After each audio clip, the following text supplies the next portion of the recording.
Okay, that's recording. Well, we're recording now, Beamish. Beam.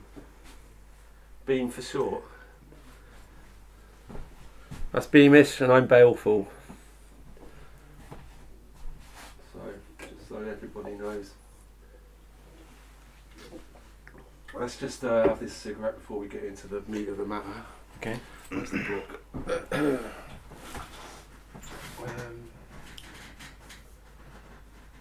If I had more money, I would go on one of these Lost Rivers ones, you know what I mean? Just to see what. 15 fucking quid.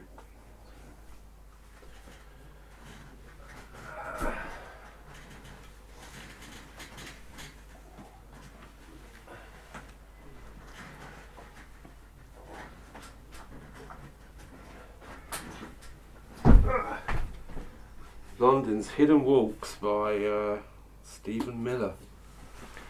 He's never been on one fucking. I am convinced that he's never. Always quite forgetful. For instance, when they got to the hospital, he said, "Oh, you just stroll straight into the gardens. You go into a car park or an ambulance park, innit?" And like, it's only because somebody looked up, saw the green, and then there's the stairs. That's those stairs that we went up. That we fucking. Do you know what I mean? He doesn't say all that. Yeah.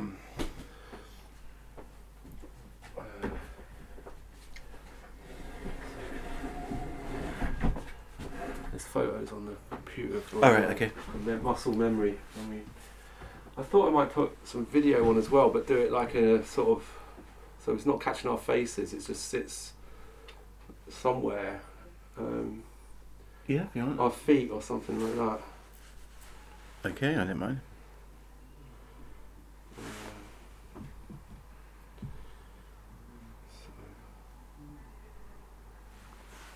Because what. It takes 2 fucking days to upload, whether I've got visual, whether it's, you know, whether I've got movement or not, you know. Okay. So. Stop.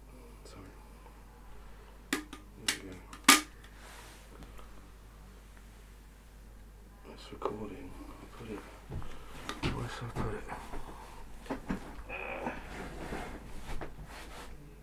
No, that's got your face in it. You don't want that. That'll do. That'll do. Here we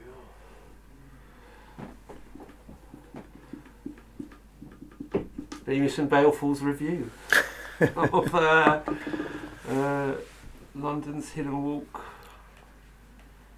What was it? And it started in Vauxhall Good crowd. on that day. And that guy, Nick. Nick Waller, Yeah, your mates now. well, I didn't realise he lives right next to me.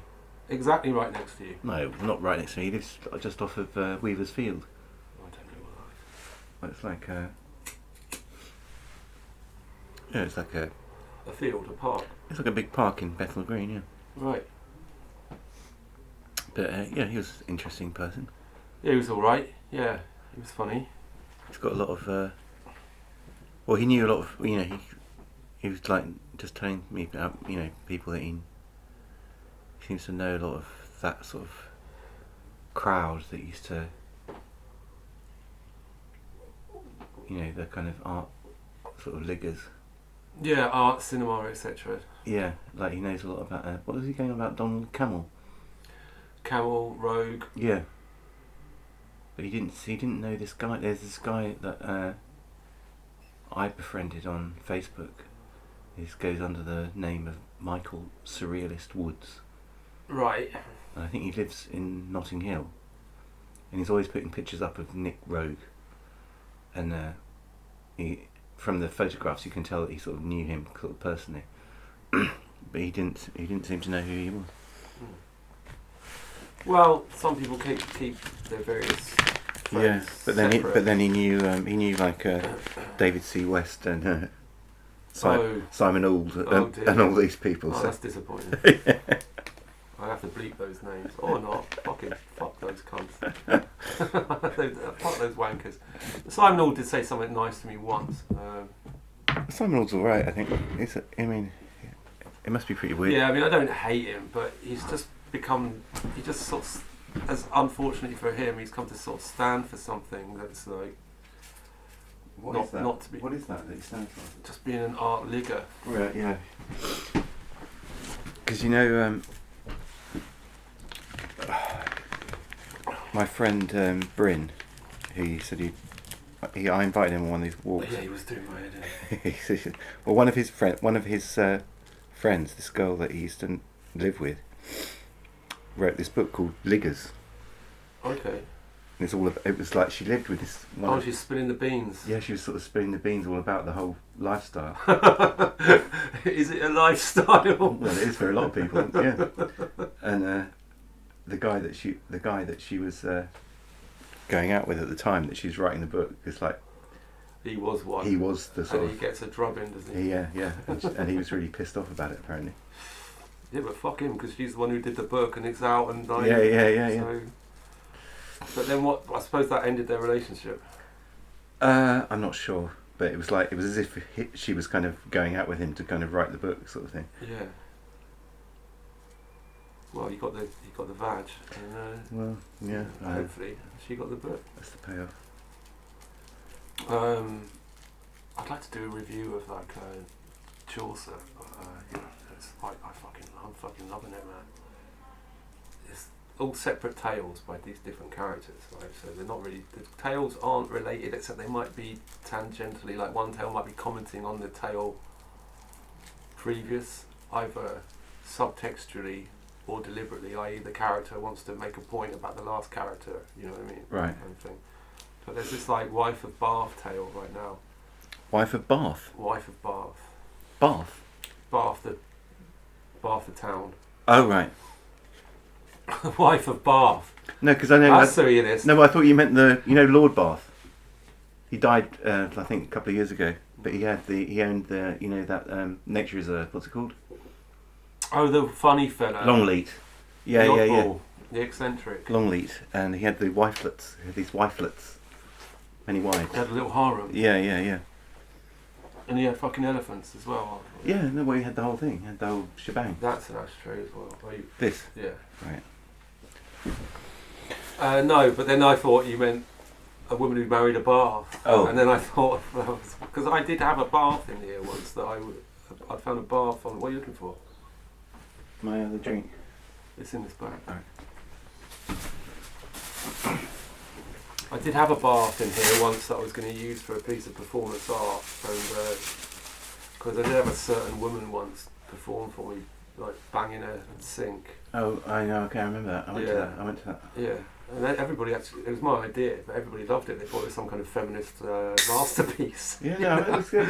But she was sitting there banging this fucking, sink, and then I found a bath on the street, and I thought, oh, I can sort of reboot it with like this bath, but whatever, didn't happen. Didn't end up happening, and I chucked the bath away. I had to chuck it. No, I went to that thing. That was a Yeah, bath. you were involved in it, weren't you?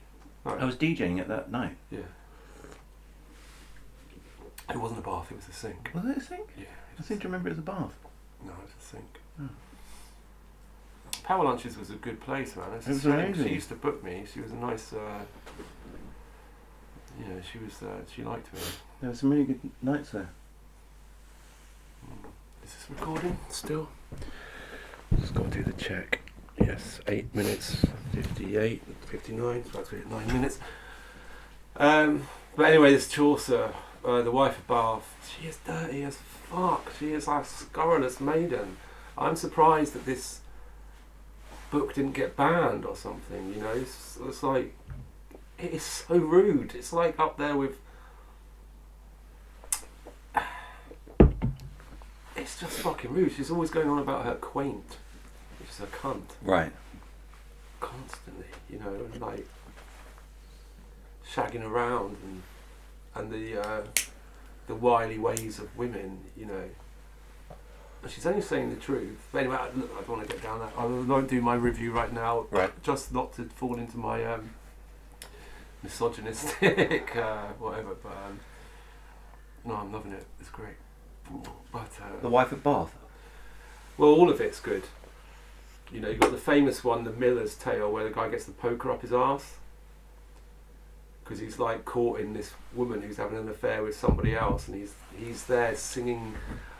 He's like singing this song that he's made up for her at her window up a ladder. And she goes, "Will you go away if I give you but one kiss?" Like this. And then he goes like, he goes, yeah. And she goes, "Well, close your eyes and put your lips out like this." And he does, and she sticks her arse out and does a great big fart in his face, which makes him psychotically mad. Right. So he runs to the blacksmith and says, "Can I borrow this red hot iron?" And he goes back and says, "But may I have but one more kiss?" Like this. And the guy that's fucking her, he thinks it'd be a laugh for him. He says, "This guy's fucking daft. This would be a laugh." And he sticks his ass out the window, and this guy shoves this massive red hot poker up it. It's described really well the way that like a fistful of flesh curls off. It's like described. It's like really well described. So anyway, we have here in front of us one of the rare photos of the London Necropolis company. It's called there. Do you need to see the pictures? Now, look, I'm going to forget about the Lower Marsh and all of that. It was a bit hairy getting to the spot, wasn't it? But we got there in the end, where it started. Number one was just Lower Marsh, the market. Nothing to say about that.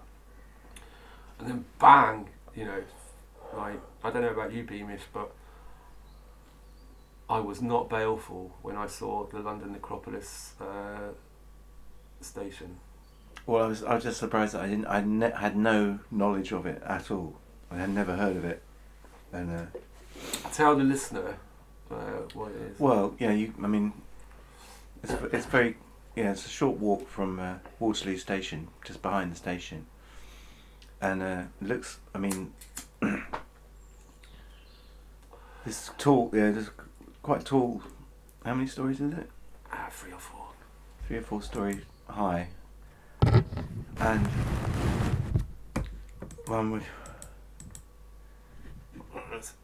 it used to be a railway station for an underground line that carried only corpses.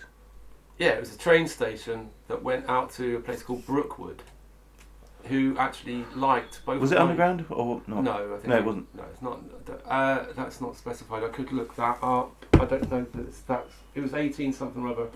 It's not an underground. Cause it's going out to a place called Brookwood, which was once the largest cemetery in the whole world, and it was because London couldn't take care of its dead, didn't have enough cemeteries, so they put the dead.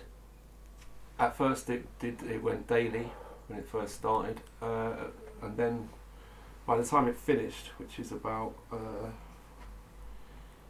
look that up, 1948 was when it finally finished. It was only doing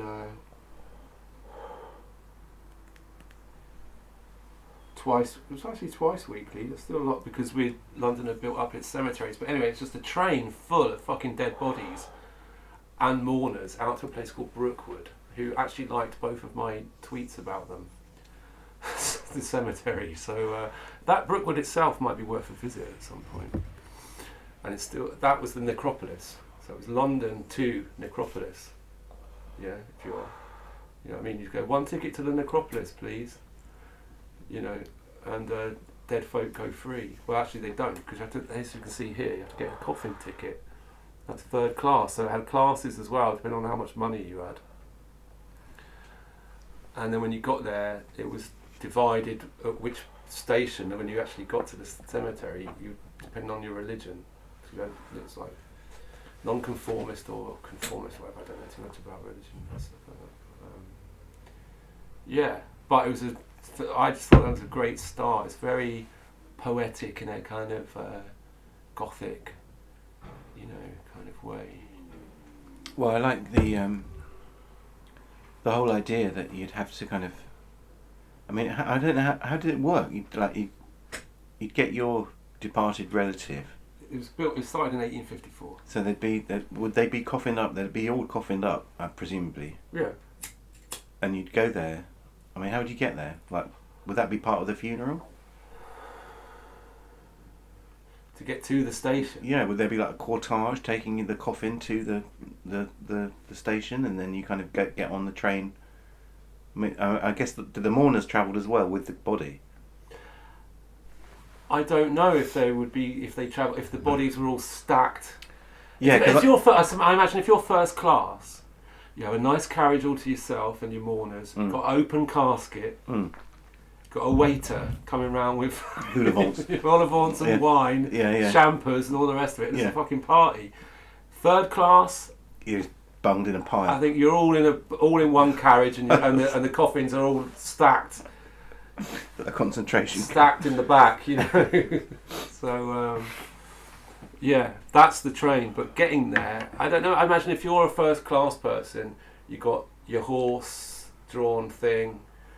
You know, again, all the blah, blah, blah. Yeah, it takes you down to the station. It's interesting actually because just the other day, I was on Bethnal Green High Street, and there was like a proper, you know, when they have those proper like East End funerals with the horses and everything. Yeah. There was one of those just about to kind of set off, and I was just thinking, would that lead you to this station, and then. Yeah, and then what happens at the other end, and it all continues at the other end. I didn't know. Yeah, and it's all about if you've got the money. So if you've got the money, you're at horse drawn and all of that down to the station. If you haven't got the money, again, you're just stacked in the back of another horse drawn, but it's nothing special. You know what I mean? Yeah. You know, you're all just stacked. And then I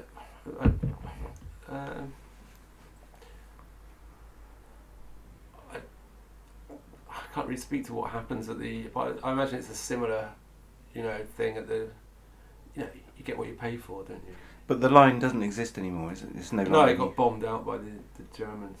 But they say there are a lot of fragments of it. It's like the where the tracks went. At the actual cemetery, you can see the track up to the point where it sort of disappears. Right. So, yeah, I wouldn't mind checking out the actual cemetery. Yeah, I looked at the website. It's quite good. They, you know, you're allowed to. You know, they like. It's still a working cemetery. Yeah. Right. Yeah.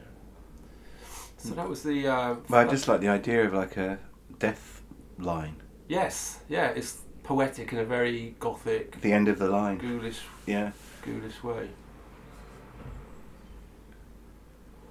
I'm surprised somebody hasn't. I mean, it's really fit for a horror story. Well, that's the thing. I just don't. I don't think many people know about it. Like, I had absolutely no idea that it existed. I think that was the. My friend, who's a horror expert, who's written numerous cult books that people love, you know, about horror, who lived in London for a long time and who was in that band that you like, Stephen. Oh yeah. Even he put a like. He didn't know. No, yeah. See, this is the thing. It's very, very, very hidden. Not many. You know. So yeah, to me that was a great start to the walk. That's a nice. I don't know. Is this what is this? Is this a photo or what? Yeah, that's the guy at the station. But he looks sort of drawn. This looks photo. No, it is a photograph. No, that's a man standing there. That's an 1854 photo. That's the fucking market. We don't need, you know, whatever. And then we were taken. Blakey. On the buses. Then we let's get the name of the road. Follow the map, passing Lambeth North tube station. It's my bad map reading that made it a little bit difficult, but we found it, Hercules Road. And what was there?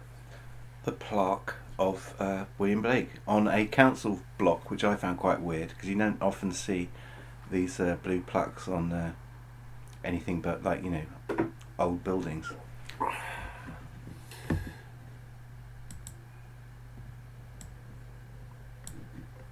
How do you scroll up and down? Apparently you can't. Well, Little things on the side. there we are. Yes, Blake. Blakey on the buses. William Blake, poet and painter, lived in a house formerly on this site, 1793. He moved there from Soho. Richard at the time asked why did he move from Soho. I didn't have an answer at the time. Having thought on it, not a great deal, but enough. He didn't have a lot of money. Soho was an up and coming area. He couldn't afford it. I mean, he died in penury, didn't he? He was not a rich. I don't know much about his Yeah, he didn't make his life. He didn't make any money. None. He was a pauper. Not, I don't know about. He was not a rich man. He was not a Damien Hirst. But he wasn't. Was he known in his time? Like, he must have. I mean, he produced quite a lot of stuff. He was known, but ridiculed a little bit by the art establishment. Yes, yeah. He had a few committed fans that just about kept him from starvation. But the art establishment were aware of him on the fringes, so to speak. But he was like a flat earther or something. He was like somewhat ridiculed. Apparently, in this house, he was a bit of a nudist. He had a young wife, a younger woman. And one time, one of his collectors came round. Door was open. Walked into the back garden. There's old Willie Blake and his missus, stark bollock naked in the back garden. And Blake said, "Oh, come on in. It's only Adam and Eve, you know." And that would be a very rare thing in those days. Well, this is I know this is the strange thing. It's like, you know, I don't know how true a lot of these kind of things. Oh, I believe that. Well, no, I believe that, but I don't. You know, because you read that the English was so kind of straight laced, and that they were like, you know, an ankle was considered like daring and all this sort of stuff. I don't know actually how true that was. Well, this is what I was trying to say with the Chaucer thing. Then you get to the Chaucer thing, it was written in the 14th century, and there's pokers being shoved up arse. Yeah, exactly. This woman going, I fucking posted it on I posted the quote on Facebook fucking just now. Like, oh bollocks. Oh, it's on my Instagram. I can't get to it right now, but she goes, "Oh, why do you grouch and groan? Because you want my quaint all alone?" Quaint being cunt. Yeah, yeah. And she says, "Well, you may have it every bit. And by St. Peter, curse you. You do love it well." You know what I mean? This is like in the 14th century. So yeah. Well, it's, you know, I mean, it's like, you know, they say it's the well, it is. It's the oldest profession, but I mean, there's nothing new under the sun. Exactly, is there? that's what I mean. I cannot believe that my parents did anal, or that my dad did water sports or whatever. Pissed off. I can't believe. I don't believe that. What did he tell you that he did? No, they don't talk about it. No. But they have said to me, "Oh, you youngsters, you think you've invented." Yeah, I know. It's just a load of old shit. And I'm like, "Mum, I've been through your cupboards, but I've never found any gas masks and fucking butt plugs." So. But yeah, that's what I mean. It's like, yeah, how outrageous were these things? Well, there's never not been, as they called it in the 14th century, swiving. That's fucking. Right. Yeah, of course. 14th century. There's never not been swiving. Otherwise, we wouldn't be. We wouldn't be here. Absolutely. So, but that was good. So it's nice, and that was, you know, because Richard was like, "Why is he moved to this place?" Because the other information was that it's all marsh, surrounded by marshes. It was this little enclave of houses amongst marshes. Like David Starkey said this very interesting thing. He said like when the Romans were in England, it was all about roads. Yeah. When the Romans fucked off, it was all about rivers. You know, and so that's why a lot of things remained marshy and all this sort of stuff. You know, for quite some time. But wow. Anyway, I'm being a little bit bullshitty there, but that's the gem. You know, I'm painting. That's a little picture of But I loved that when David Starkey said that. I really felt that. I really got that. You know, when the Romans were, it was about roads. When they left, it was about rivers. And like, oh yeah, I get that.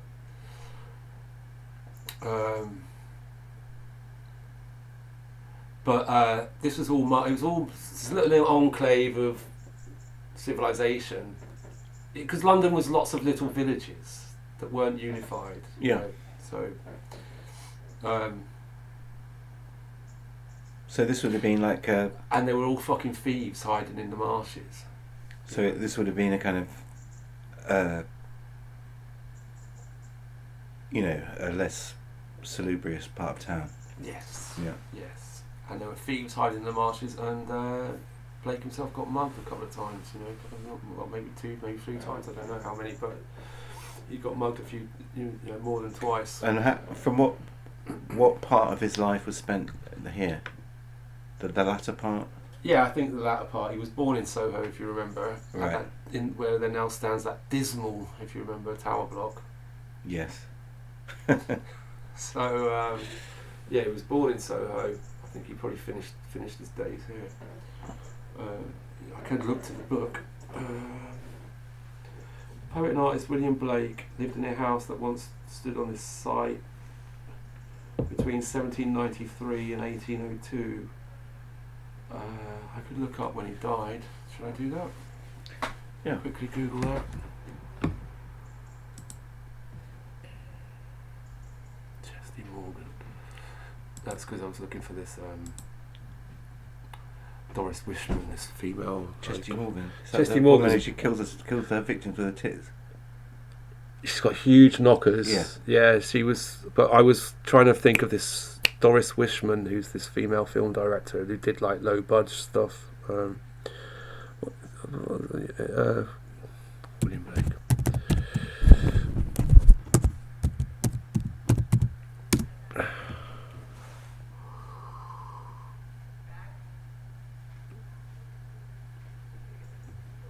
He died in 1827.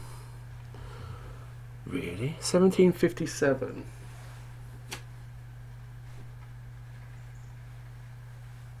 So 1793 he moved there. That was 57 from 93.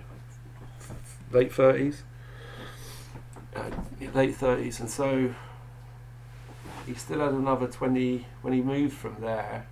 It's probably somewhere even less salubrious.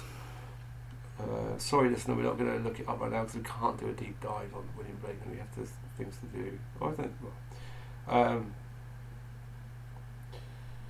He still had like 25 years left to go. And there's a nice little bit of information here that the name Lambeth itself is derived from Loam Hythe, an old English name for a muddy landing place. His wife was called Catherine.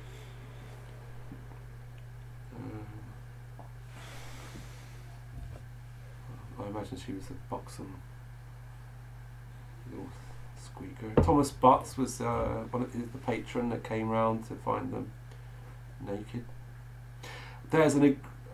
I found there's something to be a little bit egregious in here. He says in the book, because we are semi-reviewing the book as well as the walk. Right. So he goes, the Albion flour mill stood not far from here near Blackfriars Bridge and was burnt down in 1791, perhaps by angry workers whose job the mill was threatening.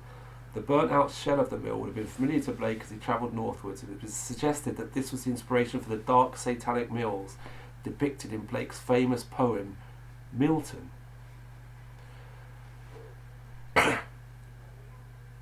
Now, strictly speaking, he's right, the lines are in that poem, but they're in the preface to it, which has become to be known as the hymn and the hit song by The Fool, Jerusalem. Yeah. So the poem Milton is not famous. No, it's Jerusalem. Jerusalem. Yeah. It's the unofficial national anthem. Yeah. My brother had it at his wedding, you know. So, you know. So, you know, it's just... It's a bit shit. Yeah, it's a little bit... I wouldn't say it's egregious, but it's just... It's not really telling the whole thing. No. So... then he talks about Passport to Pimlico was filmed down there in the rubble after the... I don't need to tell anybody about... the listener about Passport. Look it up. I do remember laughing at it, chuckling at it. Have you seen it? Passport to America? I think I tried to watch it when I was younger, and Didn't hit. I didn't really. I couldn't. Yeah, I wasn't into it. Then we clip-clopped down the wonderfully named Centaur Street. We were pointed to look at some bit of modern architecture that, I don't know, didn't strike any of us, I don't think, particularly. But then we went under The tunnels. this tunnel. And down there... Mosaic versions of famous Blake paintings. And poems. Yeah, which was... Everybody loved that. Well, and again, I had no idea that was there. It's not well publicised at all. I mean, I know they're not original works of Blake, but That's still pretty it's good. quite a it's quite a big tribute to someone that just goes sort of unknown. Yeah. What's going on here? How do I... Oh, let's go down like that. Where's the arrow to go to the next fucking picture? It's disappeared.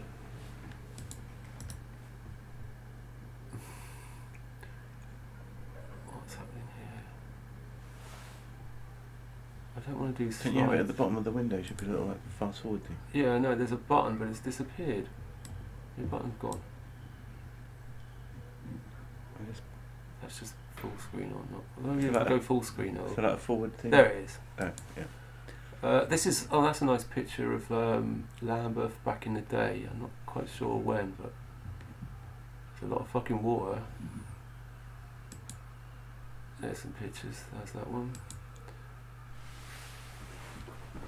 Visions of the Daughters of Albion. I'd like to read his deeper poems. He's the ones that are famous.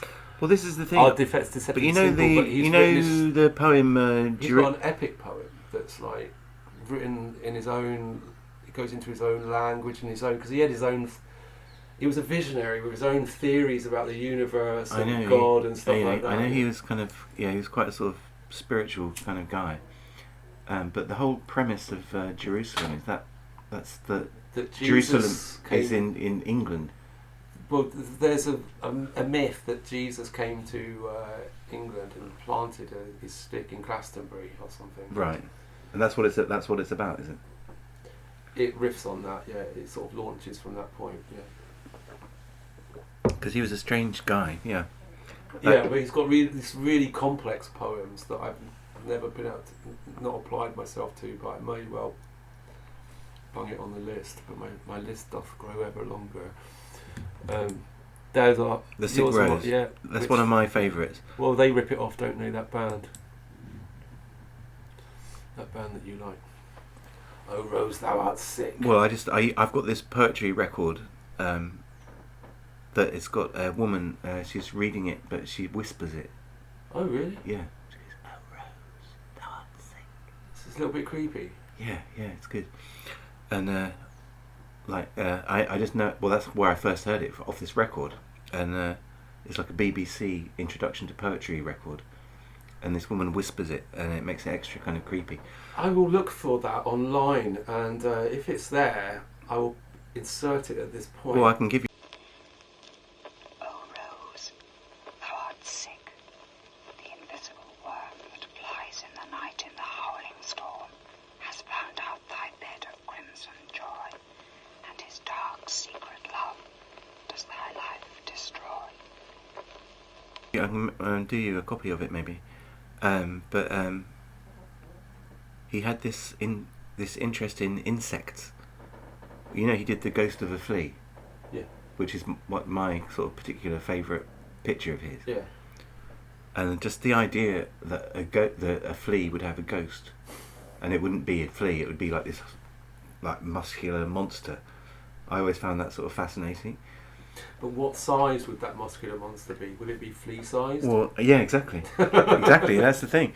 Yeah, so that always kind of sort of freaked me out a bit. And but in this poem as well, he goes on about the maggot. The maggot. Well, this is about. I read that the Sick Rose is about venereal disease. Right. On one, and one level of people taking that back into the marriage bed. like poisoning their wives with like.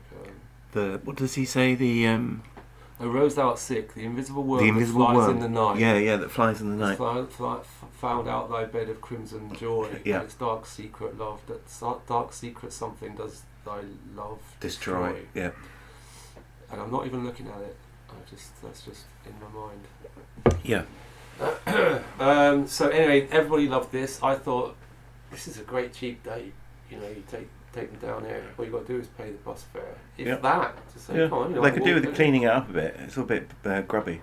It's a bit forgotten about, Yeah. isn't it? I doubt that any of these Lambeth councillors are even fucking aware No, of they it. couldn't give a shit, basically. But to have this, like, you know, I mean, I presume, like, when it was first commissioned, with a lot of these sort of public art things, you know, they've got a... Oh, that might be Richard Tarn. Yeah, leave it on. Alright. I'll tell him we're recording.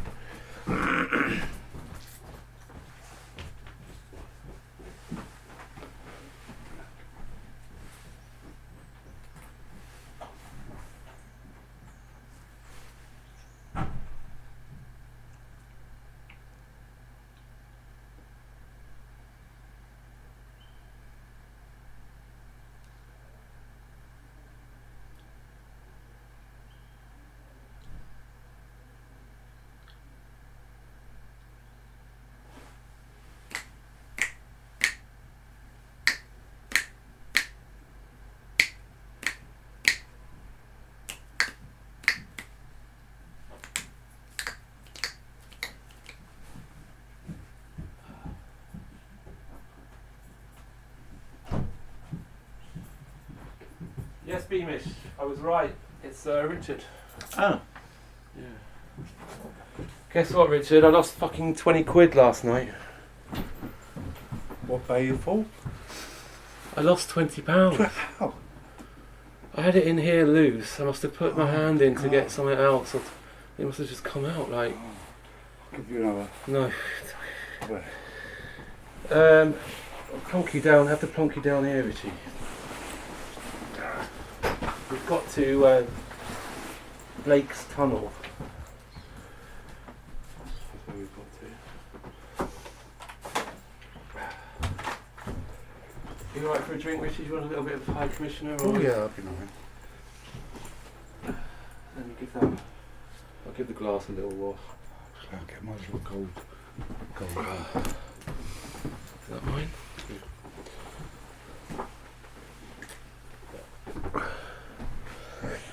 Get rid of that.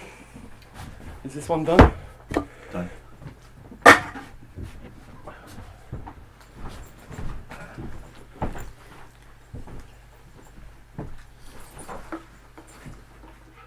So you've had Beamish and Balfour talk of the necropolis. We've just covered the necropolis. We're on to the William Blake Tunnel.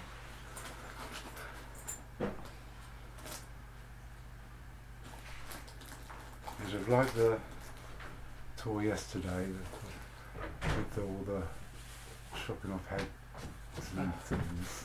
Yeah, I heard it was quite good. They drew the chopped off head out of the audience and everyone was scrambling for it and taking snippets of hair, dabbing their handkerchiefs in the neck, bloody necks to take home, and because it's raw blood, so you put on their wounds as healing. Really? Not on back in the day. Oh, I thought it was part of the tour. They threw like a head into the crowd. What a good idea.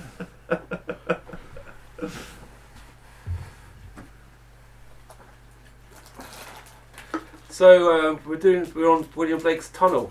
You loved that, didn't it? Everybody liked that. Yeah. Yeah, I was that was it. surprised. That was what I was trying to say. It was Cool. it's like a hidden thing that I'd never heard of. Much think- like the necropolis. Yeah. Never bloody heard of the thing.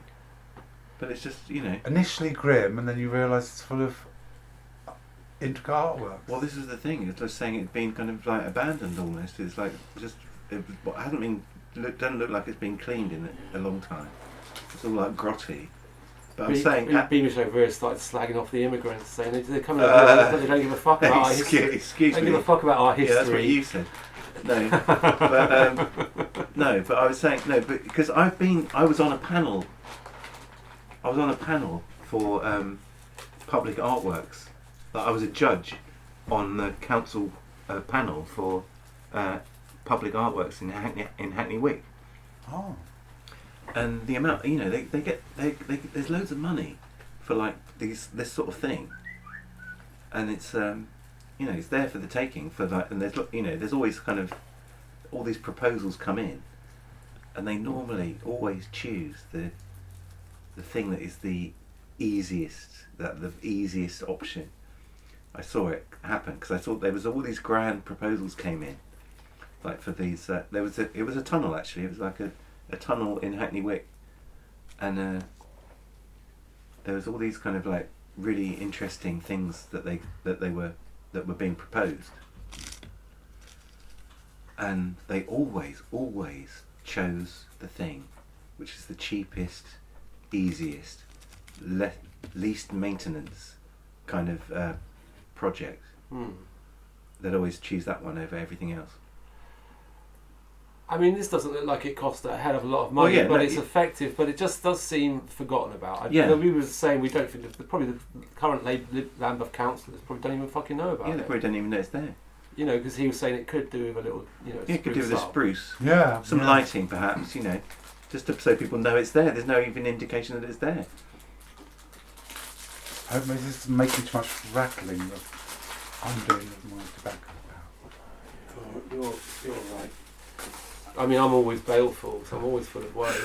So there's nothing you can do about that. And Beamish on the other hand is always happy. There's nothing you can do about that. Doesn't matter what happens. You can be struck by lightning and still be laughing. I could win £1 million and I'd still be fucking miserable as fuck. Yeah, so I think we spent enough time on Blake, don't we? We've gone quite in depth actually for us. Was it the Tate exhibition, Blake, we saw?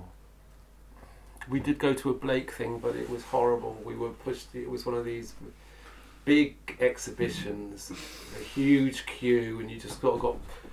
It was like sardines being pushed around a tin. You just like it was horrible. You could not.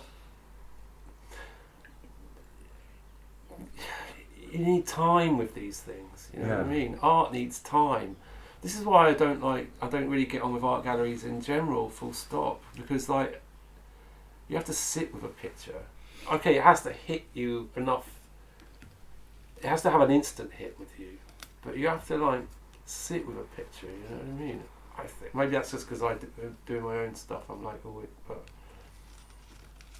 But that, you know that like my liking of Blake is not doesn't because over time as it's an accumulation. It's not like seeing a picture for like 10 seconds being pushed around and go, oh well, obviously it's fucking, you know, it's like this accumulation of time and references back forth. Yeah, so, we did go to a horrible exhibition though, and we were shot around like sardines. But you know that thing outside the National, the library at King's Cross. I don't actually. What? Oh, the big sculpture. Yeah, That's from Blake, isn't it? But it's the sculptures by Palazzi. I mean, you know, and now, what do we get? We get fucking, you know, Sarah Lucas with her seaside postcard. Fucking, you know, oh, here's another thing made out of cigarettes. Here's here's another like set of stockings stuffed. Like Sally Knockers. We're devolving. There's no ambition. There's no true ambition anymore. I mean, you don't get visionaries like Blake with like weird ideas about God and. Yeah, you don't get these characters. Yeah, but I mean, it's all Sarah Lucas is just massively corporate. But I think that's just fucking the 90s. Do you know what I mean? I think that's sort of dead and buried now. Hopefully.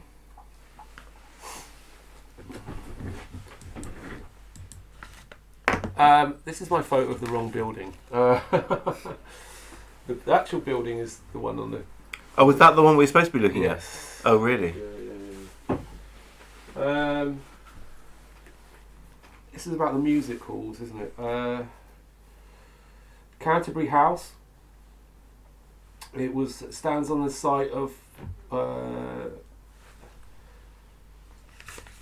And it dominates this dominates.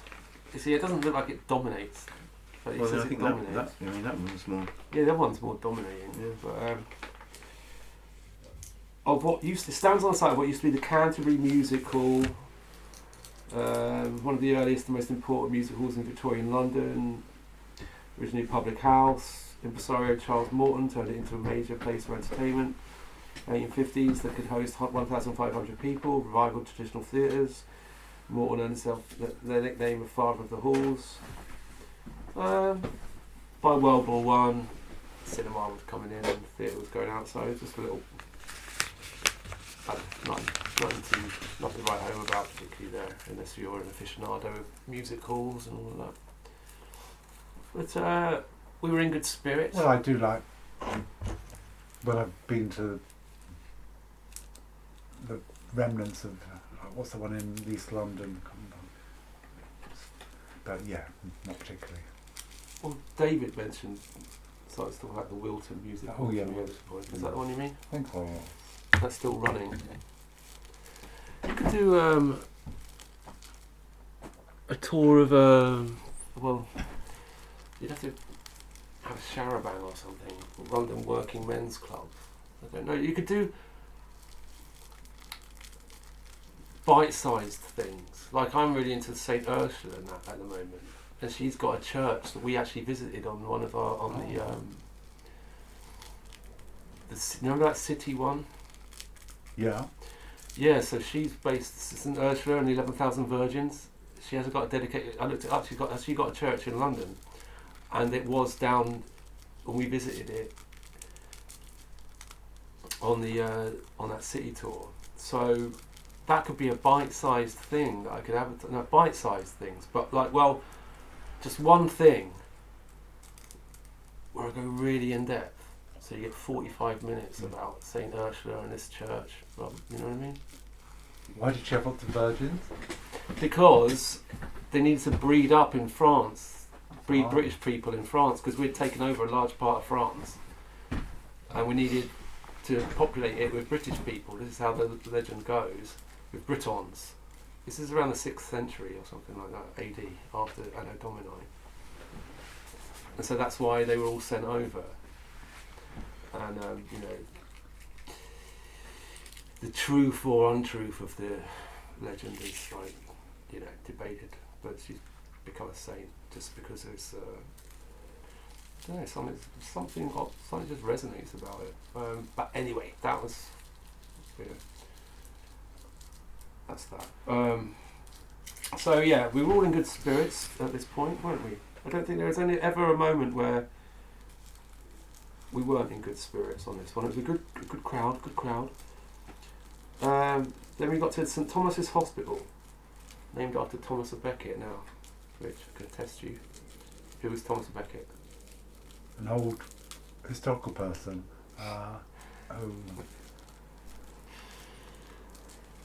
Is he to do with churches? David Beckham's great.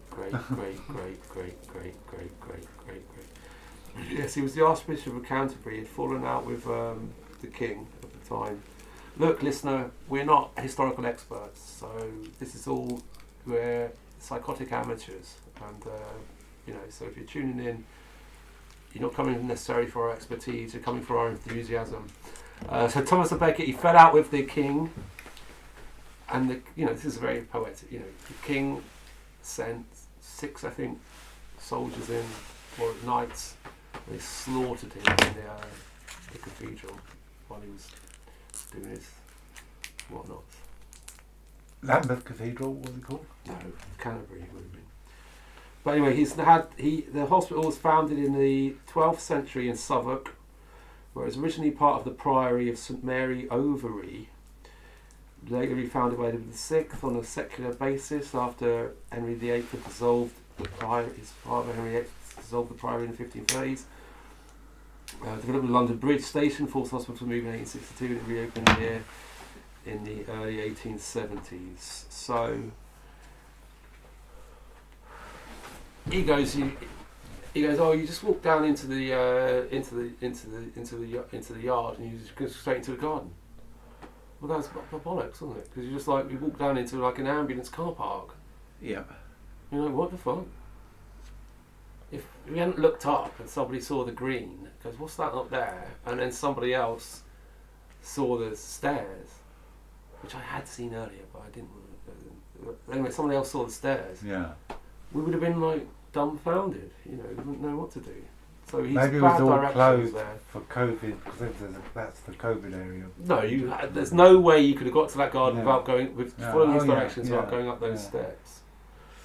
This is like another reason why we believe that he has never ever done the fucking walk himself. You know.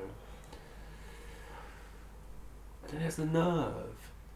There's the bloody balls, the bloody brass balls, to dedicate the book to his long-suffering wife and children who have accompanied me for many hours on these. It's like, shut up, you just Google Earthed it. So anyway, we went up the stairs, and what did we see up there, Richard? The lion. No, that's the logo. Is it? Yeah, that's the next thing. I You- thought we saw a gate that was closed. Oh no, there's a little. Before that, you said, it's the He's a little man. yes, the sculpture Oh, of there, yeah. The little king. the statue of the little with king. the lovely thighs, or what was it? Calves. Very strong thighs he had. But it looked like about 15 years old. Yeah, tiny. I have skipped over the Florence Nightingale Museum because really there's not much everybody knows about her. So, into the hospital grounds, the statue of little Edward VI. You know, Yeah. was he that little? Is he really that little? But he had perfect calves. And Well, people hairy were and knobbly smaller. knee. People were smaller then. And they lived by the water. Yeah, but you know, you get these little houses, and you couldn't believe that modern people lived in them because they bang your head all the time. Yeah. I mean, I don't know. There wasn't too much to say about that little statue. And he also does say here you can look at the patients. That's what it says. There's something else to do. Yeah, because the Pleasant Gardens to the east, often full of patients. You might go and, ooh, you go up to him and go, ooh, Oh, he's got- what's wrong with you? He's had his. You look like you got cancer. You look like you got the AIDS. You look like you got the measles. Ooh, how is it? How are you coping? Oh, you've been in a nasty accident in the car. You could be doing a comedy sketch show a la Dom Jolly, where you just went into like hospital gardens and goes up to these patients, engaging them in like. Oh, what's wrong with you then? You don't. Come on, you're faking it. Get up, malingerer. You're malingering.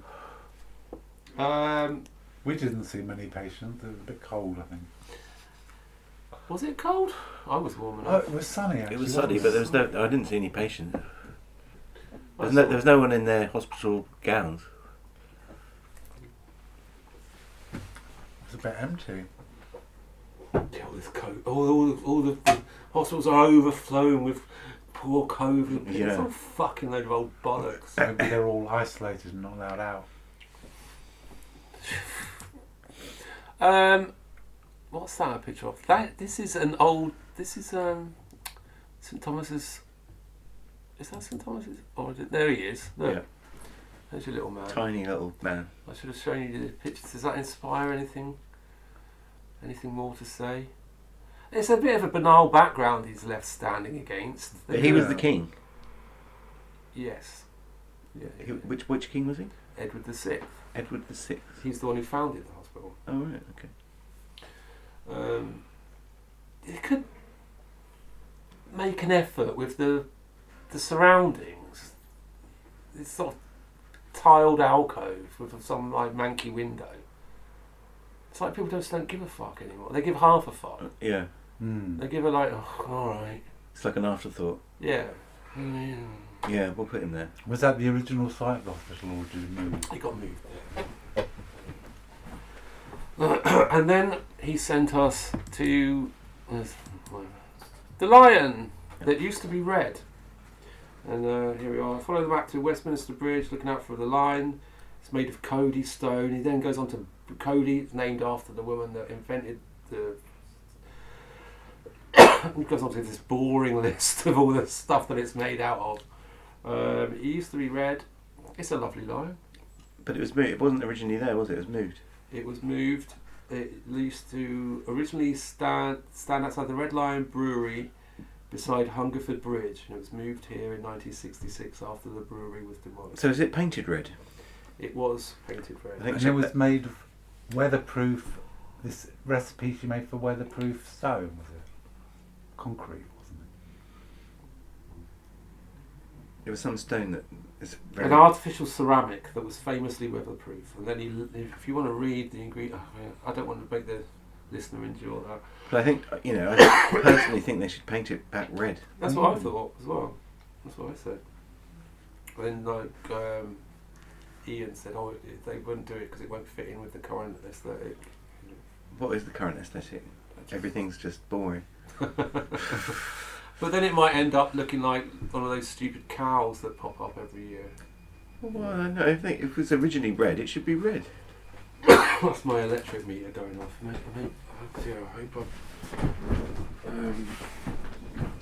I might have to run out and get some electric.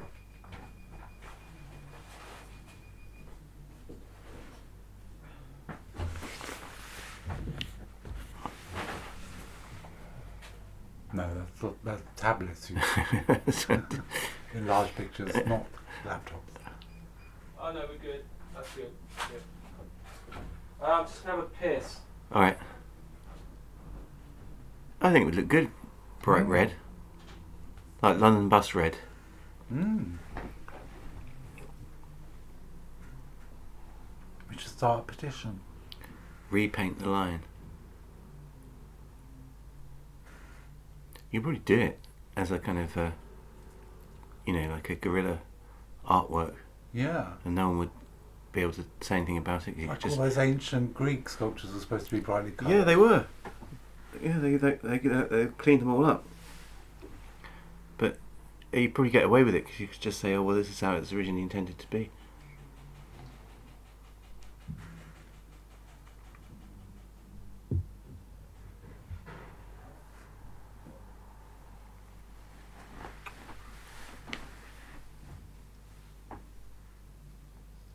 But the Red Lion is like a...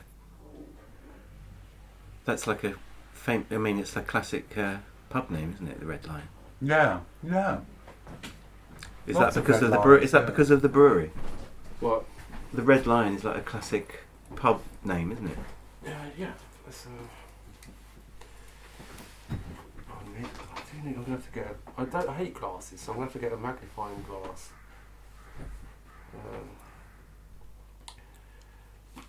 Not monocle.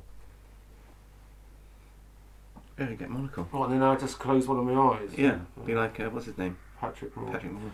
The lion, originally coloured red, used to stand outside the Red Lion Brewery beside Hungerford Bridge and was moved here in 1966 after the brewery was demolished. So it's a red lion for a red brewery. Then, the bit that I was looking forward to, bang, down the steps, and we're by the river, So Yeah. I always love to be down by the river.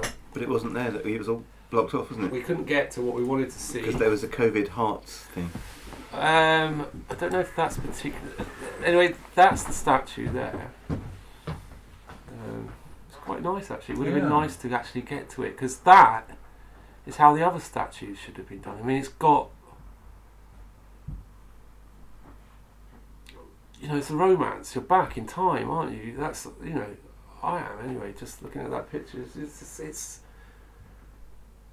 a lump of the past. Look at all the foliage around all of that. Do you see what I'm saying? Yeah. It's, just trying to push that back. Yeah. Do you know what I mean? It's like, I don't know, it makes me feel like a gothic ghost story in a way. Yeah. A little film set of a gothic ghost story. It's like the guy's, I'd never heard of him, Sir Robert Clayton. We couldn't get to it because the gateway, he tells us to go through a gateway and it's shut. But it's by our old friend Grinling Gibbons. Gibbons again.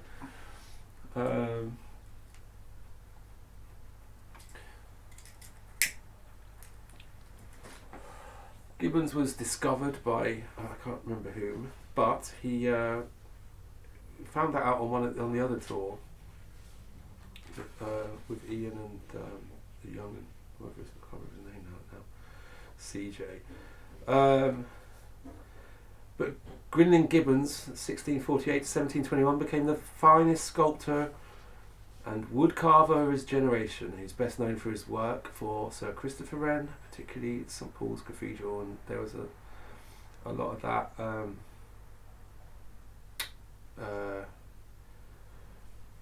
On the other tour, that was a very good one, wasn't it? With all the Fire of London and stuff like that.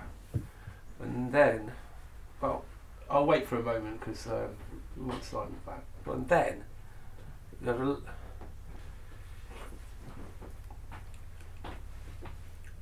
we had a lovely long walk down that part of the Thames, only annoyingly being smacked on the side of the head constantly by that fucking wall covered in COVID bullshit. And as Daniel said, COVID bullshit. For the hearts. love hearts with like, oh, R.I.P.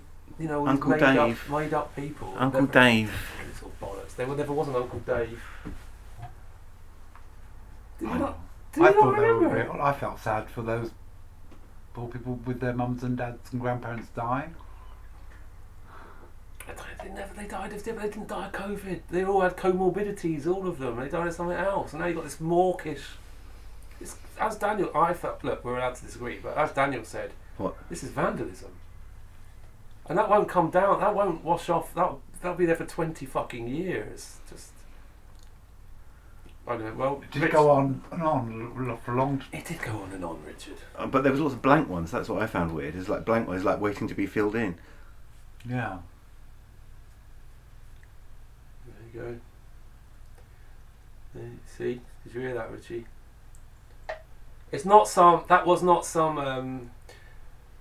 It's made to look like it's a grassroots. This just started happening. People just started doing. You know, somebody went down, put a heart, and like it was like some. Oh, and then it became this phenomenon. Yeah.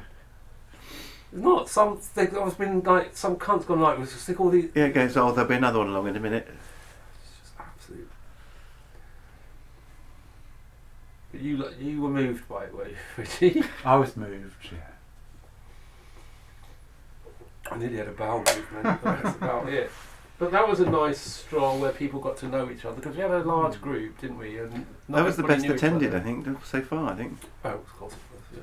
We had about, including myself, there were eight of us. I remember when it was like just me and you two, Yeah. struggling along, sweating, cursing, hating every moment of it. Well, that was progress. Whitechapel. That's progress. But that was a nice moment for people to sort of mingle and talk to each other, you know, and get to know each other.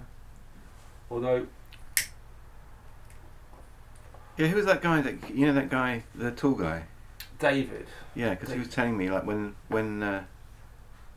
we first started the walk, just as we got to the necropolis bit, he said that he saw a fight start down that road where we were standing.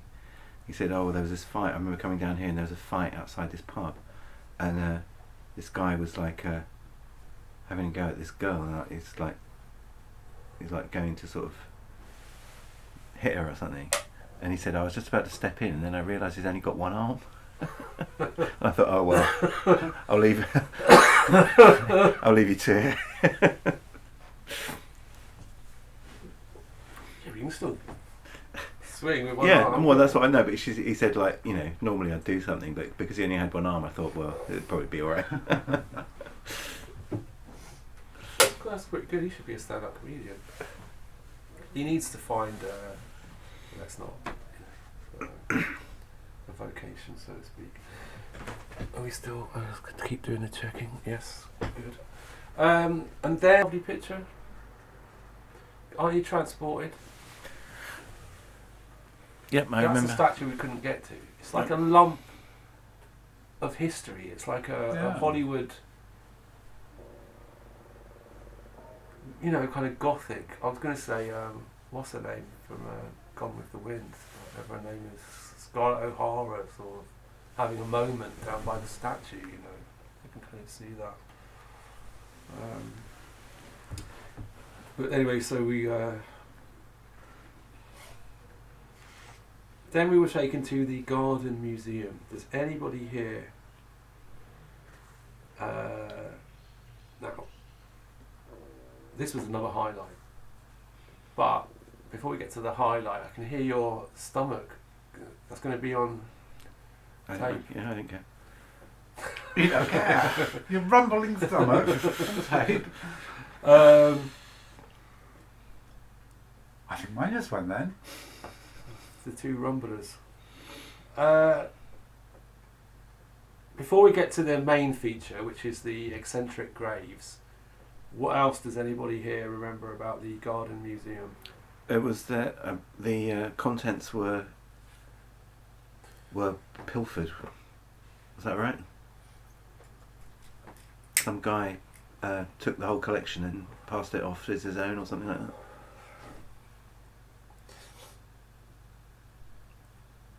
The Garden Museum is inspired by two of the country's greatest gardeners, John Tradescant and his son. Both men worked for Charles I. Is that the one who got his head cut off? Last night, that's what he was telling us. I think so. 1608 to 1660, around the 1600s. The one who had his head cut off in a public execution on the walk that we were told about. I think so. Yeah. They worked for him, another great figures of aristocracy. They managed to get a large collection of, odd, I'll read it out. A dragon, the hand of a mermaid, the spurs of a Barbary pirate. They got oddities as well as flora and fauna from around the world. They had a museum called the Ark. But John the Younger signed over certain rights to the collection when drunk to the prominent lawyer, astrologer, alchemist, an all-round bad egg, Elias Ashmole. He does sound like a bad alchemist. After John died, Ashmole continued his relentless campaign to acquire the collection by hounding John's widow Hester through legal proceedings, but she resisted. Not long after, she drowned in a pond in suspicious circumstances, and Ashmole dived in and took over the collection. He was just ready to pounce, which later formed the basis of the famous Ashmolean Museum in Oxford. So he's taken this guy has taken quite a leap. So this garden is inspired by those people. There's nothing in there that. Oh, it does have their tomb. Yes, that's the point. Oh. Yes. Now, Was that a very eccentric tomb? That was the Hydra. oh, I've skipped. Well, that's. Oh, No, that's next. Is it? Yeah, I think. No, that's the Lambeth Palace. Oh, yeah. Oh dear. I skipped the Lambeth Palace. Well, I thought my performance was good at this bit when I jumped up onto the wall, but there's not actually. We can skip that. There's not too much to say about it. It does look good. Look up the Lambeth Palace on your own. We are on our, as Martin says, I'm on my journey. I'm on my journey. So here we are. There you go. Yeah. There's that. There's the Hydra. So we went through the museum. We struggled. Well, Simon says he said it instantly. You've got to go through the museum. But we struggled in the garden looking for this. All over the place, yeah. Yeah. And then eventually I went into the museum and she told us, and we went through the museum, put on our masks, into the back garden. And it. Yeah. So that is the grave of the original person. Yes, that is the grave of Within it is the fantastically eccentric tomb of the Tradescant family. I mean, that means they're all down there. Oh right, okay. So that the guy that got ripped off, that's his Yes. that's his tomb. Yeah.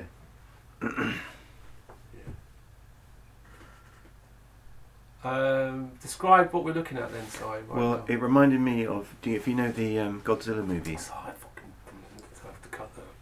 you know Beamish. the Godzilla movies. Yes. Yeah. There's one of the monsters that Godzilla has to fight. It's called Ghidorah. Now, this looks very much like Ghidorah. Yeah, but Ghidorah is based off of this. Yeah, I mean, the Hydra has been. Yeah, the Hydra is ancient, isn't it? Yeah, But yeah, ancient, that as soon as I looked at it, I just thought, oh yeah, it's Ghidorah. That is a lovely bit of chiselling, though. Yeah. I like that a great deal. And then this is where that lady came out and it said that her favourite artist is Ray Harryhausen. So I Yeah. thought, oh, And Okay. it looks very much like Clash of the Titans. there's a crocodile down there. See where the arrow is? That's a crocodile. See? Or a big lizard. That's a crocodile. Is it? You got all that. Croc. So the other two sides of it weren't as exciting as this side and the other side. And Of it's the Hydra. had a good neighbour. William Bligh. Yep. The Bounty. I did have a. Where's the photo? That's not it. I had a photo of it. It doesn't seem to have made the cut for some reason. I did have a photo of it. Yes, William Bligh of the Bounty. I don't suppose I need to tell the listener all about that. But yeah, that's who's next door. Captain Bligh. He wasn't the mutineer, was he? So No, he's the mutineered against. Yeah. It was Fletcher Christian. Yeah, that's right. He was the Charles Horton figure. Charles Horton would have played William Bligh. He would not have played Fletcher Christian because Yeah, I've Charles seen another Horton one is where famously ugh. I've seen one where it's what's his name? You know, the anti-Semitic Mel Australian. Gibson. Yeah, that's right. Yeah, Is he anti-Semitic? I thought he was famously anti-Semitic.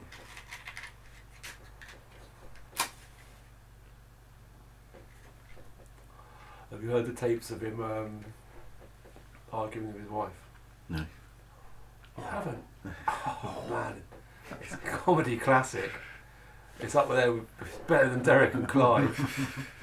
He goes, I hope you get raped by a pack of niggers. Amongst other things. It's wild. I played it to you, didn't I, Rich? There's like 3 of them, like each of them are like 20 minutes long, and it's just these rants, these foaming at the mouth rants. Yeah, this was not much to say about that. That's the Maritime Museum, which we were led to. No, that's not a museum, but I had I don't know if this is maybe I'm being a bit too pedantic, but it says Bligh lived in Lambeth, 100 Lambeth Road, but then we also on that one of those when the one we went on with Andrew where he refused to walk. We passed. William Bligh had a house there as well. Andrew, I didn't refuse. No, Andrew did. He's not. You know, he's fucking. A detour. Well, his detours can be annoying in this book. But Yeah, I but would we have liked start- that fucking boat that we came to. That was a Yeah. boat. Just suddenly plonked a Yeah. huge boat that would have sailed on sails as a replica. But you know, that was great. Anyway, this guy points out Archbishop Park. That was a nothing. That was a nothing burger. The Maritime Society. Not too much to say about that, except for the lady went down the lane up to the gates, and then came back because somebody behind the gates had told her to push off. And I said, "Well, you can't have a piddle down there," which I thought was one of the greatest lines on the whole tour. I was really pleased with myself for that line. Then we went to down Pratt Walk. By the way, the Marine Society. There is something interesting to say about that. Is that it pushed orphans into the Navy, which might come from that foundling guy, the foundling character who took in foundlings and looked after them, and then at a certain age the girls went into nursing and the boys went into, so it's, you know, saved kids from, you know, because when that foundling museum first opened, 100 babies were left in the field like next door. God. You know. It's back to Charles I, Rich, from the tour last night. Oh. I am assuming the listener heard you saying to Beamish about that, the talk about him being beheaded. Yeah. So we went to Juxon Street. The street is named after William Juxon, a clergyman who gave the last rites to Charles I and stood by him on the scaffold when the king was executed in 1649. Later, remembering this loyalty, Charles II made Juxon Archbishop of Canterbury, although he died shortly after at Lambeth in 1663. From Juxon Street, you meet Lambeth Walk and turn right. Save Lambeth Walk. Stop the towers. What's all this about? No, yeah, because they want to build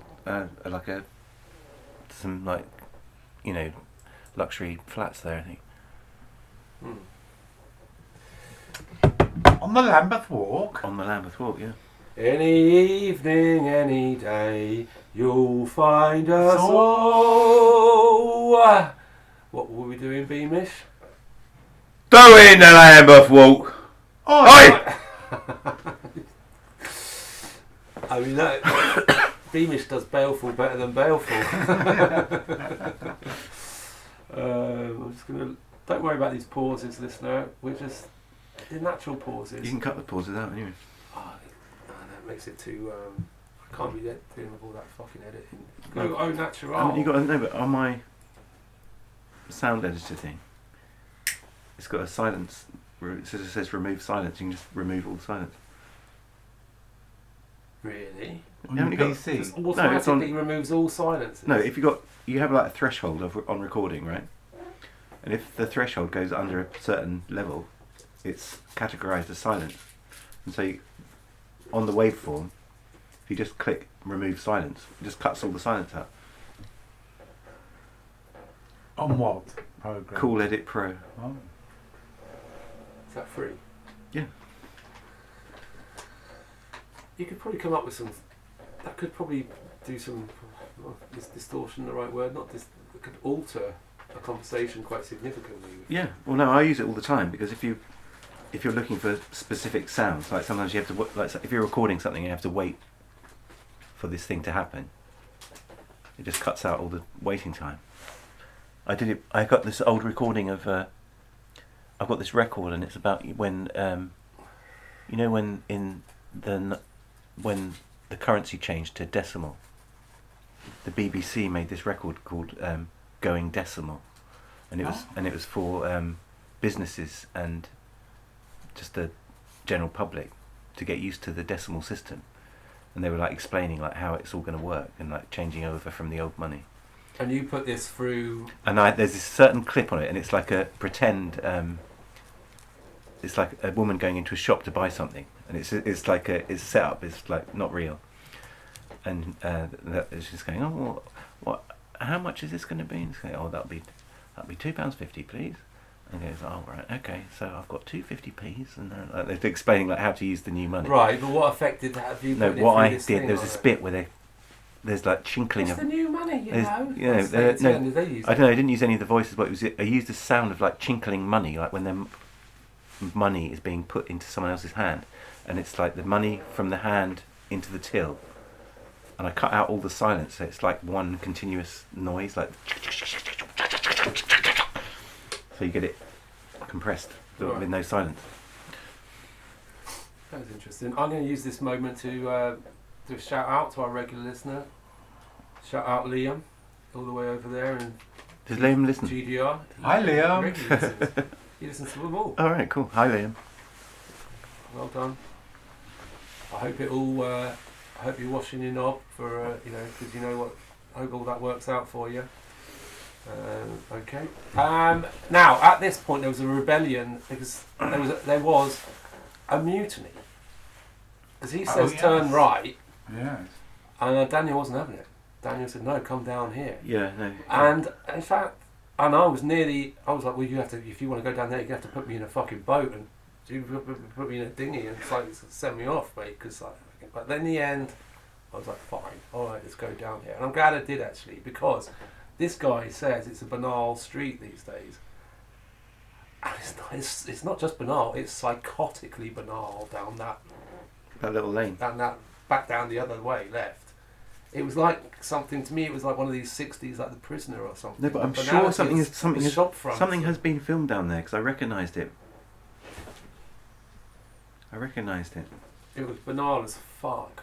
No, but it's got a certain quality to it, and there's a really nice bit of brutalism right at the end. I'm not sure. I don't think we got to that. Yeah, no, but yeah. This is the thing. If I was doing these talks, these are the things that I would include. Yes, but This was where we veered off to Henry Moore's studio. Yeah, that's right. And that's what Daniel said. Oh, someone famous made a speech from there, but I can't remember who it was. Oh, great. This is where I busted out another classic joke. I'd like less of Henry Moore. Or something like that. And everybody looked at me like... I got it, but I just didn't find it funny enough. And Eric Gill raised his dirty head again, didn't he? Bloody bestiality. What do you think? Did you see the guy on the telly? He's chipping it away on the BBC. Off the BBC statue. Yeah, I saw that. Yeah. Where was Eric Gill in Lambeth Walk? No, he just said it In reminded. that building that I was reading stuff. No, Daniel said, "Oh, the Arts and Crafts Society." That's right. Here. And he founded that, so that's how come he raised his mucky head again. So we were all still in good spirits despite the mutiny. It was fine. We all went back the other way, and you can't stop the towers though. They're going to come because we're taking in so many immigrants that we have to build places for them to live, and thus you're going to lose the Lambeth Walk. I mean, this is what there are consequences. Actions have consequences. We are not an inexhaustible green and pleasant land. We're a tiny little fucking country. Do you know what I mean? We can have 2 million, 2 million immigrants in the next few years. It's like you've got to put them somewhere. Anyway, whatever. I will definitely cut this. Now. Hitler, he fucking hated that song, Lambeth Walk. Well, he probably hated everything English, didn't No, he loved England. Hitler loved England. he? Really? Yeah. He was an Anglophile. Oh, right. He fucking loved England. He was always saying to, Winston, oh, look, come on. You're great. What do you fuck about fucking Polish cunts for? You know what I mean? He was like, he loved England. Hitler loved England. He didn't want to go to war with us. By the ICA. That's not Hitler's dog. I looked Isn't into it? it. No, it's an ambassador. It was a German ambassador's dog. So Avo was either mistaken or gilding the lily a little bit. It was the German ambassador's dog. Gyro. Gyro. He's Yeah. buried down by the ICA. I didn't know that. Should I close the window? Is it getting a little It's bit? getting a bit nippy.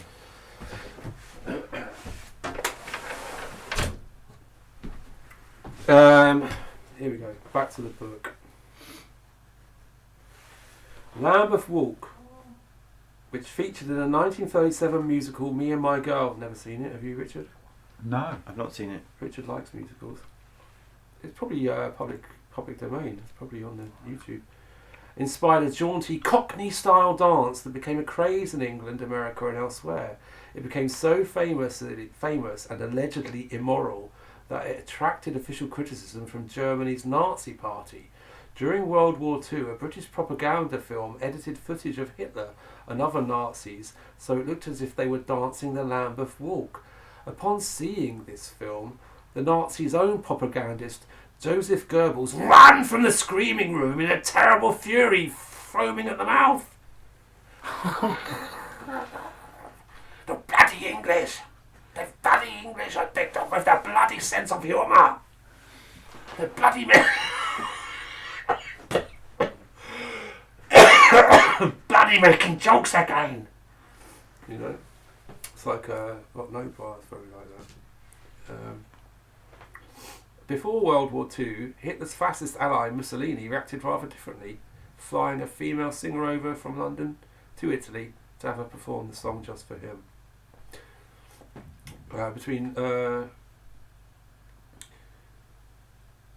Nothing remains of this vibrant past, and today Lambeth Walk is a fairly drab stretch of road. Hitler having exacted his revenge by bombing the place to pieces during World War II. So he was like specific. He was like, "Go down that fucking Lambeth fucking what? Chinese Hitler. Fucking bomb that fucking okay."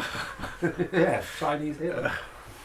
And then after that, we were led to what for me was the absolute nadir of the stroll. You know what I mean?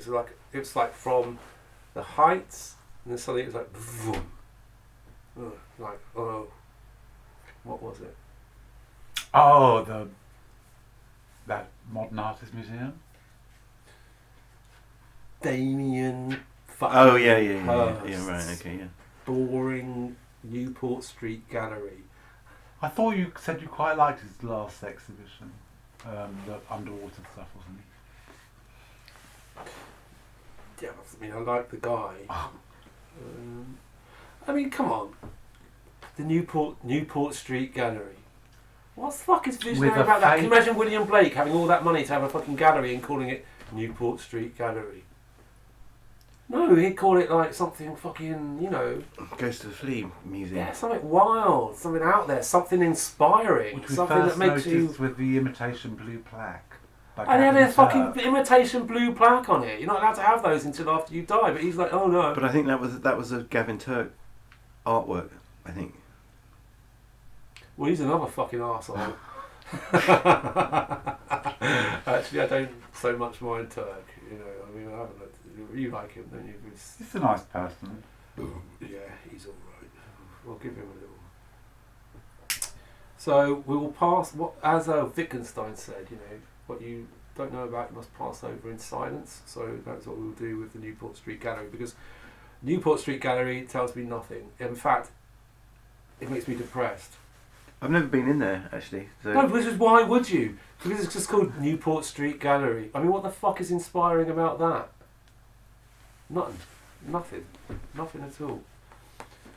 Then, this is where I had the incident where I turned 2 pages as if they were one. And so suddenly I was like, oh fuck, what's going on? Oh, I remember that. You know, and it caused quite, we were like, there was a little bit of disgruntlement. Agitation, We're disgruntlement, lost, yeah, people were getting a little bit, you know, come on, what's going on here? We paid good money for this, and this guy's fucking, you know, don't know what the fuck he's doing. He's leading us down up the garden path, down a blind alley, barking up the wrong tree, you know. But then I discovered that I had, you know, turned over 2 pages, and we were exactly where we should have been, which was by the recreation ground. Now, Richard, you were very taken by something in this recreation ground. Can you remember what? The slug grave. The recreation ground used to be a graveyard. Oh, the one with the little square for the drunk people. Yes. Yes. What used to happen then? What was that all about? They herded the drunken louds into a little square.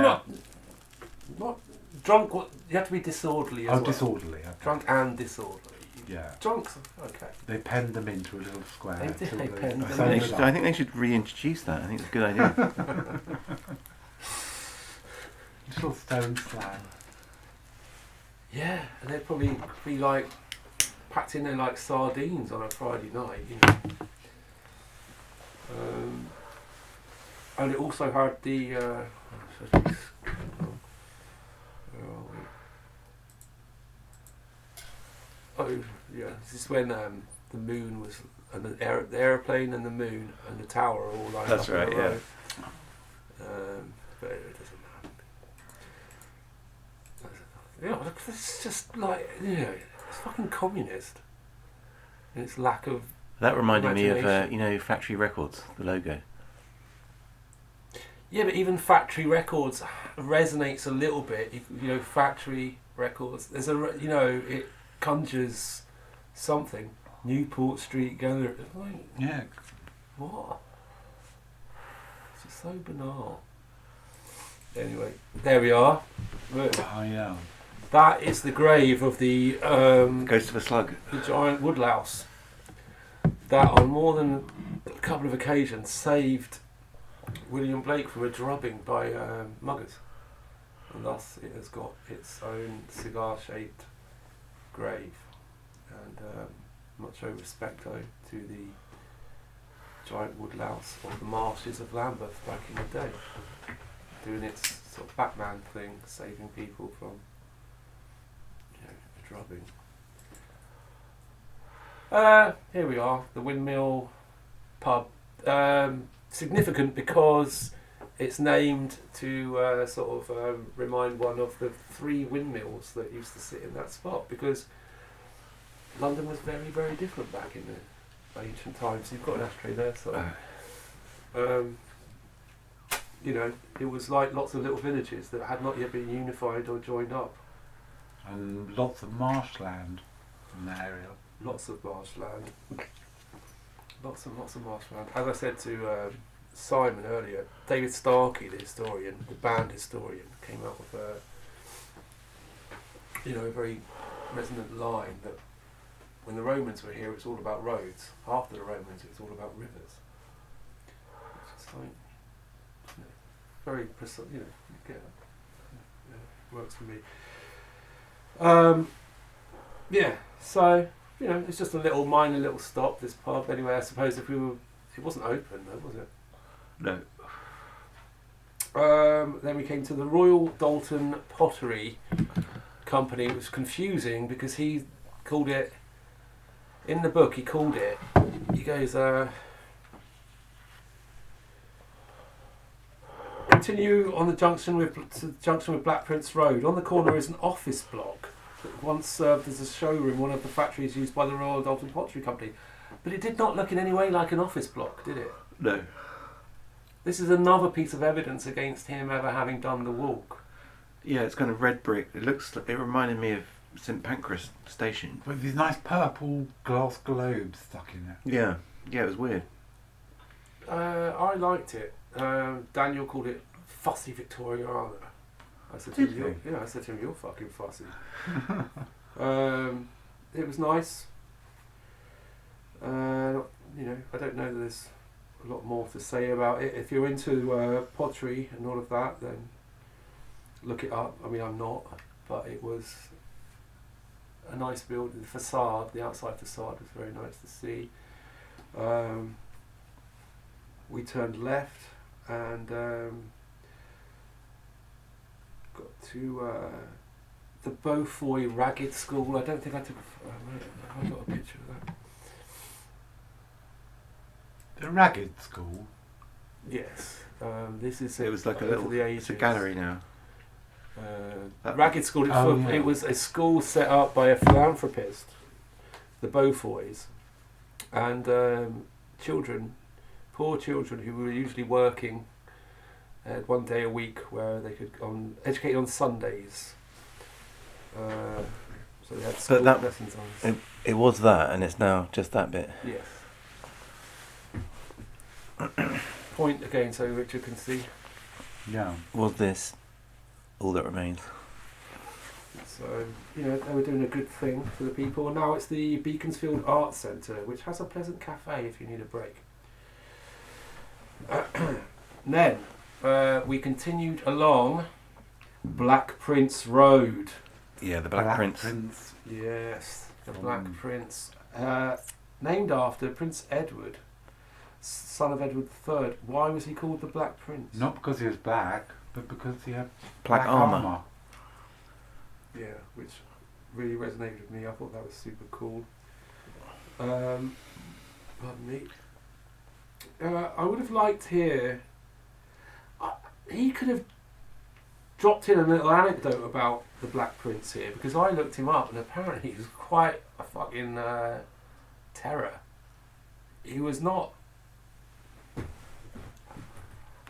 well liked. He was super aggressive.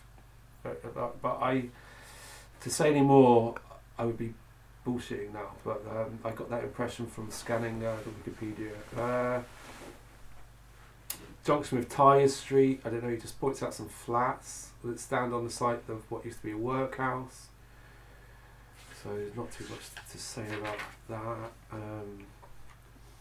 He takes us to the Beaufoy Institute.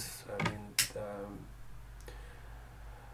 listener, maybe we're not conveying it enough. It's like when you see Black Prince Road and you think of the Black Armour, you're going on a trip in your mind.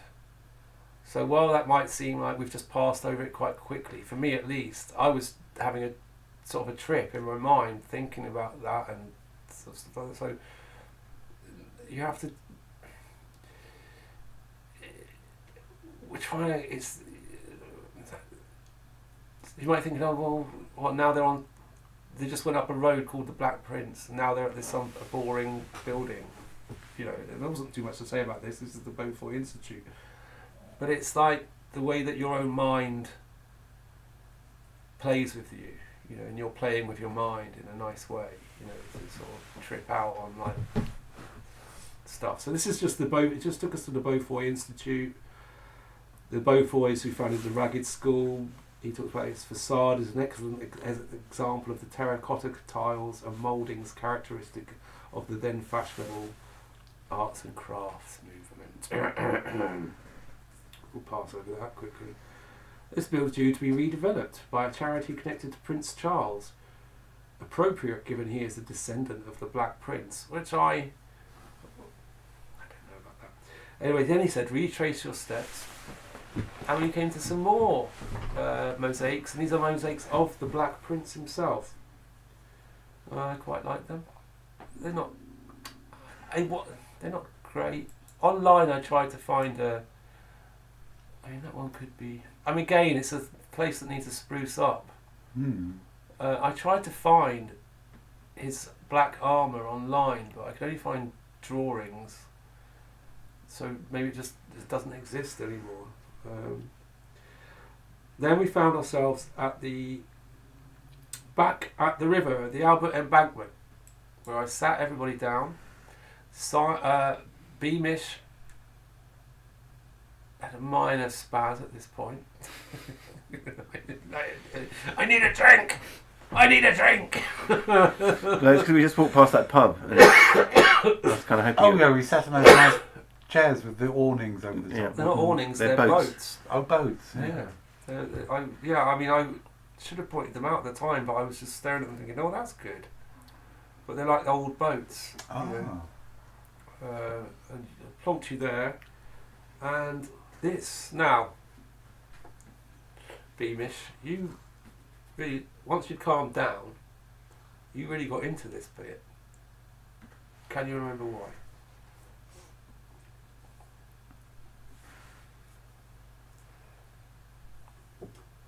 It's not because of the next thing. No, it's because of, I'll give you a clue, it's because of a car manufacturer.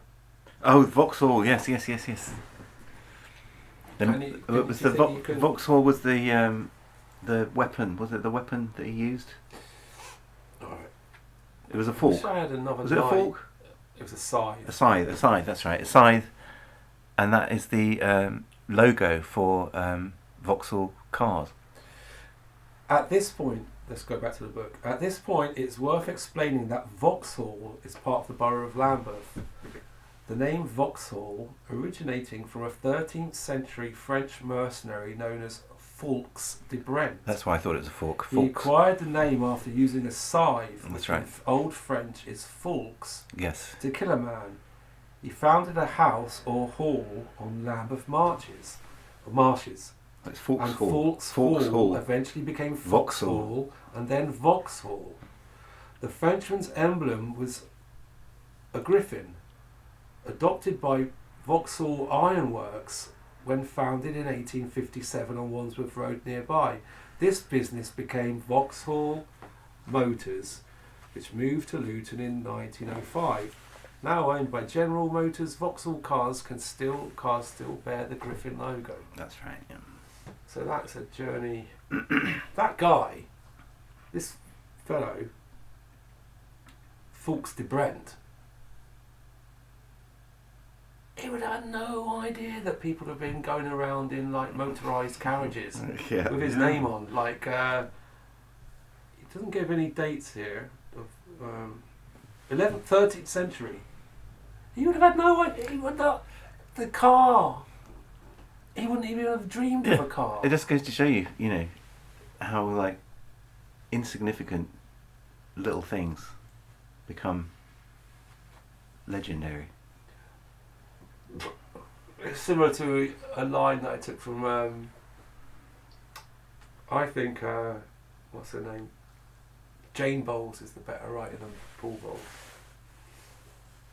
She wrote you can put all of her work into like that much. But it's much better than his fucking verbiage. He's got like, his would fill a shelf. Yeah. It's all just fucking bollocks, the same old thing. Whereas hers is, you can put all of her works into a volume like that. And a line from her is that the smallest cog turns the biggest machine. Yeah. On that moment, I will leave you guys to talk about. We had a major stop at the Tesco's where everybody said no, I don't want to go in the Tesco's because Simon was going, and I said everybody, it's a Tesco's break, and everybody goes no. So Simon went in, and then one by one they all wanted to go in, but they all wanted to go in one by one. So what could have been just a 5-minute stop turned into like fucking 20 minutes because like they only wanted to go in when the other can't come out anyway. There was a bizarre sculpture by. Oh, you can talk about that, Rich, while I go for a pee. Yes, because you were very taken I was by that. mystified by that bizarre turnstile sculpture. I assume it was a sculpture, but it was just a load of turnstiles with twisty aluminium. Was that outside the Tesco's? Yeah. I kind of half remember it. I went in there and I got pina coladas. I got 2 pina coladas. And I think the building opposite looked quite interesting for flats or something. But well, no, yeah, I think that's the next bit is the Jeffrey Archer flats.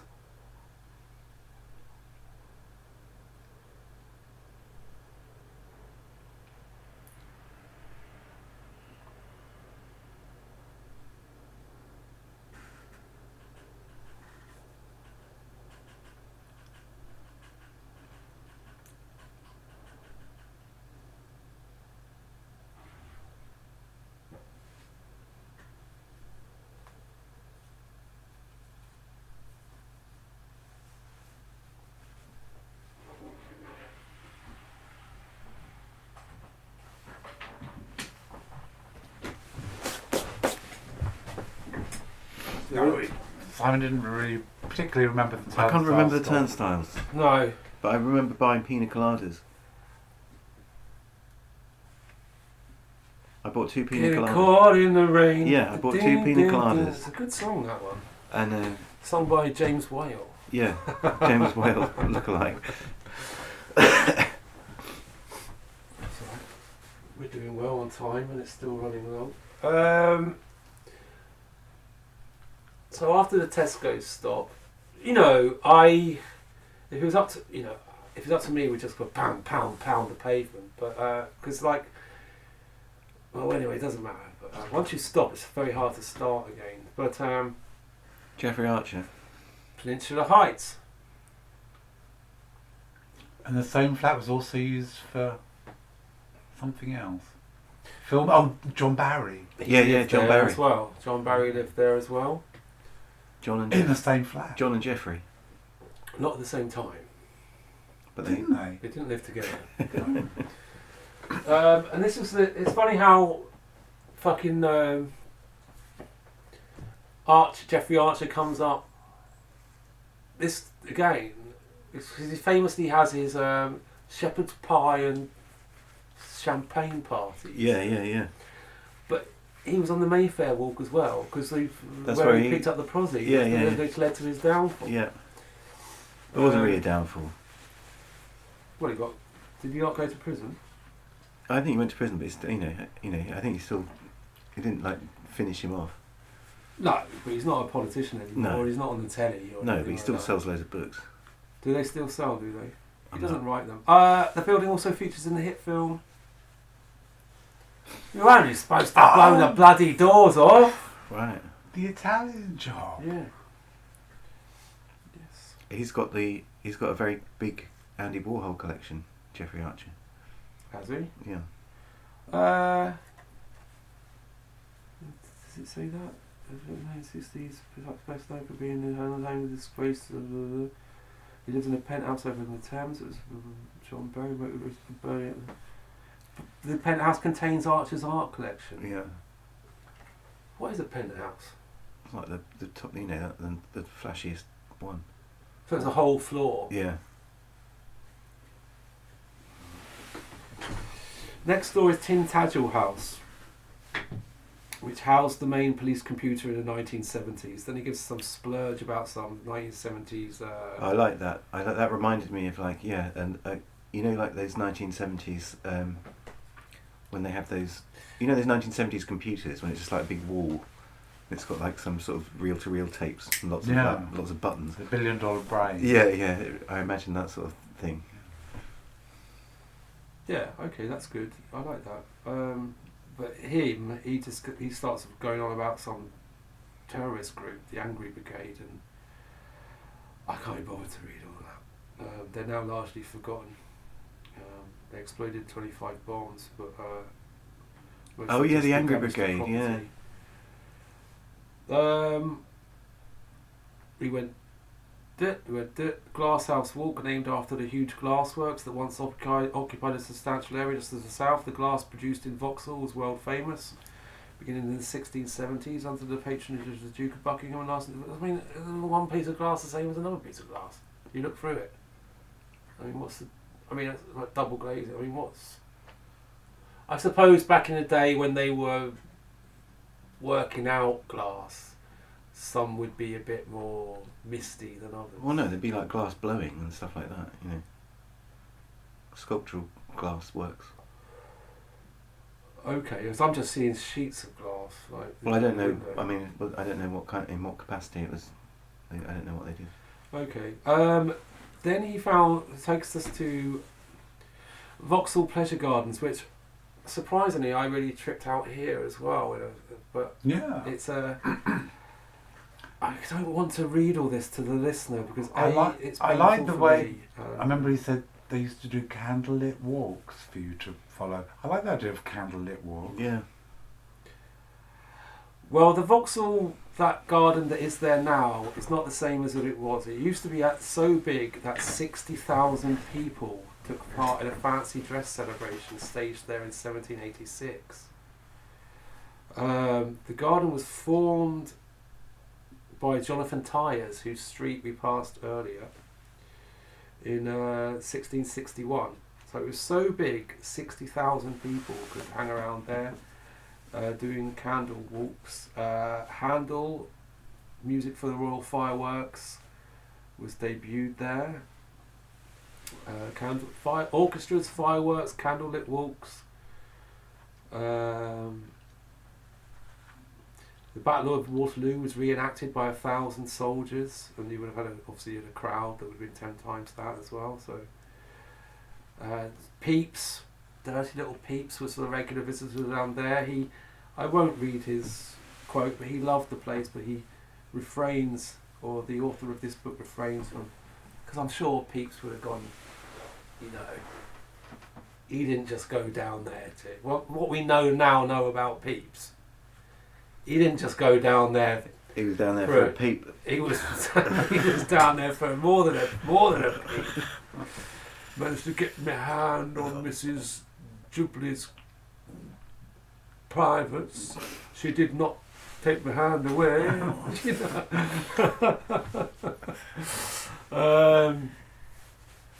Yeah, so Pepys was a regular down there. The Great Plague, kind of, like COVID, kind of emptied it. Vauxhall Gardens, famous throughout the world for the quality of the word Vauxhall. The word Vauxhall, now this is Fuchs again. The word Vauxhall itself became a term of art to describe a pleasure garden. It is thought that this explains the origins of the Russian word for railway station, Vauxhall. So not only this guy, this mercenary from the 13th century, now all Russian railway stations are named after him as well. It's crazy. Because Vauxhall at Pavlovsk, with its famous pleasure gardens, was the destination of the first Russian railway line. That's why blah blah blah. So I'll read this out again. Vauxhall, the name Vauxhall became synonymous with pleasure gardens.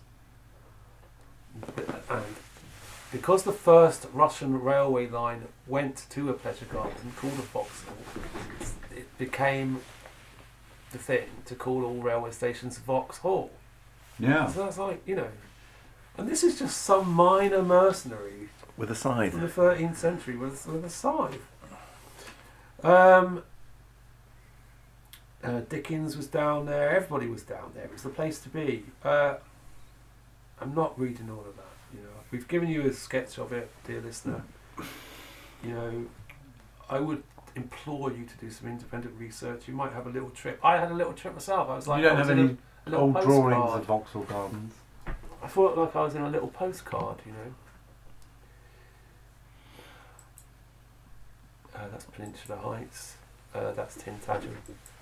That's Vauxhall back in the day. Yeah, I got them all little because I thought, well, there's two, But I felt like I was in one of these little postcards,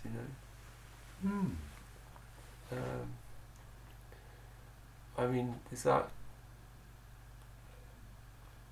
Because I would have wanted them all, but I couldn't be bothered to... Well, you get the general idea. Yeah. You get an overview. Bird's eye view, so to speak. And I felt like I was in one of those little postcards at a moment in the... like a little pebble of...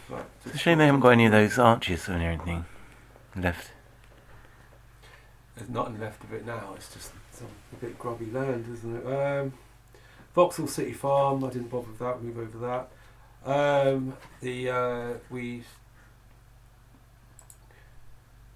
MI6.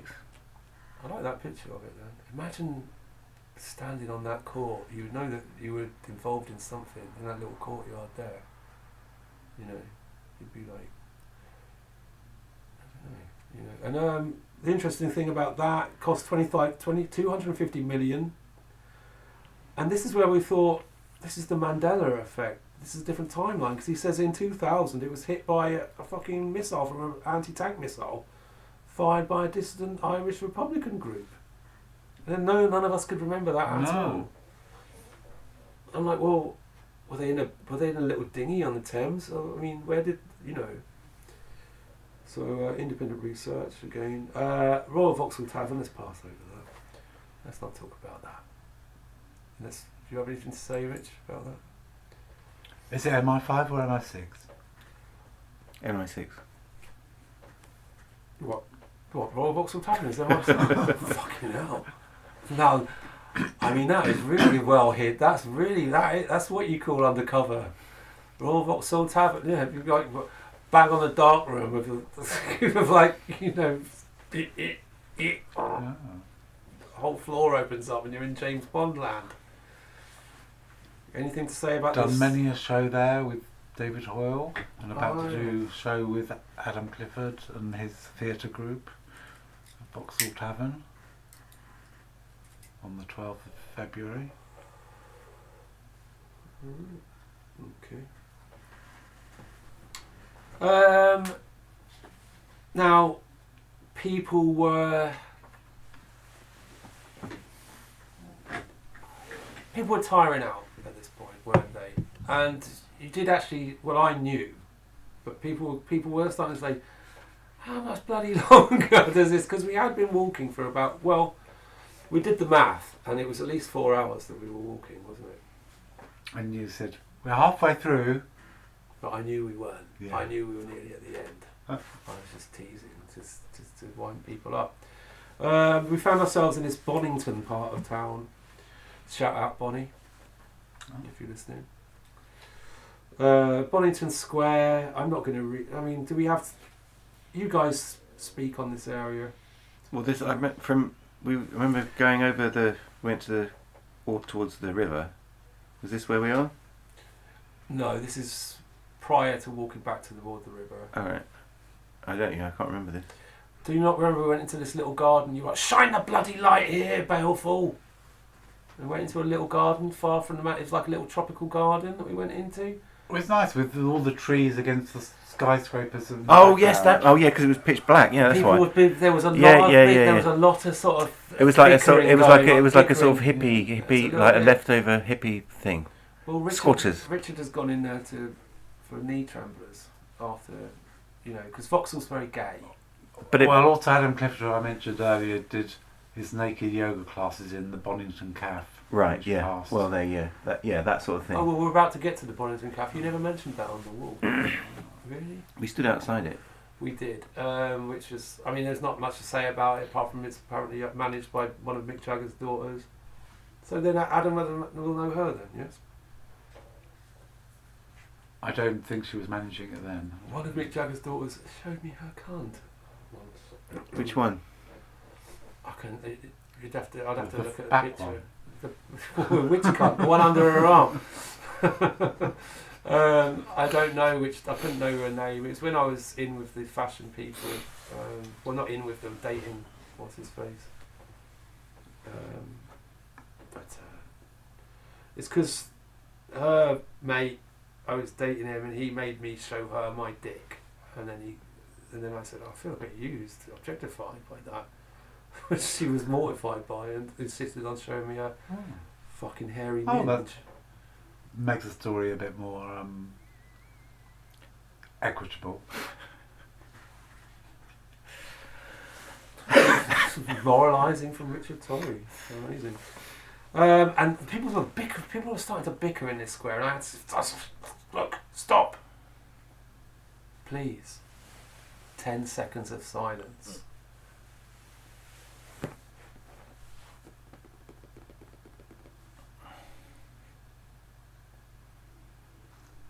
And it was 10 seconds of magic, wasn't it? Yeah. Bonington Cafe. And then we got down to the River Effra, where it ends. And that's sort of, I don't know, it was down by the river again. And for me, he should have just stopped there and said, if you get back to the, there's a couple of negligible things on the end. Sort of finishes on a damp squib when you're walking back up to the tube. He should have just said, tube's back up there, mate. And finished on the River Effra, one of London's lost rivers. Yeah. I do like the Vauxhall bus station with the aeroplane ramp style thing. Oh, those vents. So, yeah, they're good. So I suppose we finished with the main bit of the talk. I love these lost rivers, you know. But then I looked into it, and the bloody author's doing them himself, and they set out £15 a head, and they're 4 hours long. People are super committed, and yeah. So I'll leave the tape on, and it was a very good crowd. Well, yeah, I think it's the best attended so far, and I think it makes it.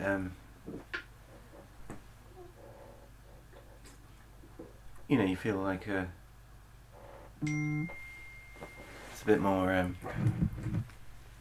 Everybody rubbed along well, and everybody had a moment to pop in with their own little anecdote about certain spots that we were at. Like, for instance, David had something to say about Jeffrey Archer, saying that a friend of his was at a Jeffrey Archer party, and there was I don't know if it was in the penthouse or another house with a garden, and his daughter, not his friend's daughter, was looking at the pond with the fish in, and Jeffrey Archer walked up and said to his daughter, a little girl, "Do you know what those fish are?" And she was like, "No," or something. He goes, "Every one of those fish represents one of my blockbuster novels." It's like, He said blockbuster. yeah.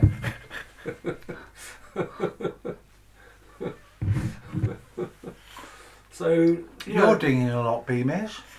Yeah, that's just my brother. So everybody got a moment to say something about it all, and everybody had, you know, yeah. I mean, I think the crowd. This was a walk where the crowd made it. It was. I don't know that I would have back on this walk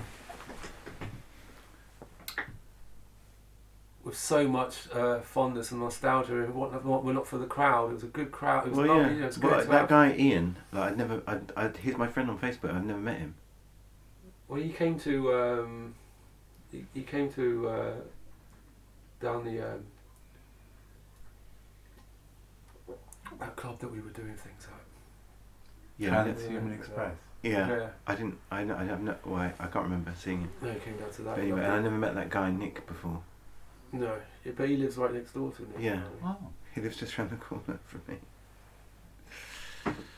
But yeah, it was a lovely It's a lovely January sunny day. It was a lovely Yeah. sunny Surprisingly January day. warm. But Sunny it's quite. for It January. makes it feel better when there's a kind of larger turnout. You say that, but I went on my own round the Highgate one. Really. Yeah, and it was lovely.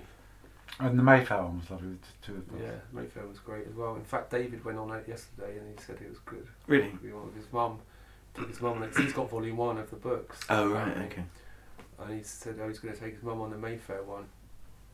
And then he actually texted me and goes, "Oh, it's bloody hard work leading these walks. Props to you." I was like, "Yeah, you see, now you know what it's like." Yeah. No, but it's just if there's more people, it's just you can talk. It's more talk to someone else, talk to different people. It just makes it more interesting. Yeah. So I mean, everybody comes out with Necropolis, Blake Tunnel. I'm surprised that Vauxhall Pleasure Gardens maybe like sort of, give me that moment, So apart from the big two, the William Blake Tunnel and Necropolis, Rich, Little Noblini's King. he's king. Beamish. Yeah. Well, it just. I was glad that it mentioned the Jeffrey Archer building because I used to work just opposite there. There's the big fine art warehouse, which most people probably don't know. I think they keep it secret actually on purpose because there's loads of famous artworks in there. Alright. It seems sad to say goodbye, listener, but Bye. we'll be back. Bye. Goodbye. Bye, Leo. And yeah, shout out Bonzo. Shout out Trev. Shout out the girls. Shout out Corky Corgi. Mucky. Shout out Max and Nipper. Family pet. Got any pets? Purdy. Shout out Purdy, says Rich. Oh, yeah, that's it. That's the end. See you next time.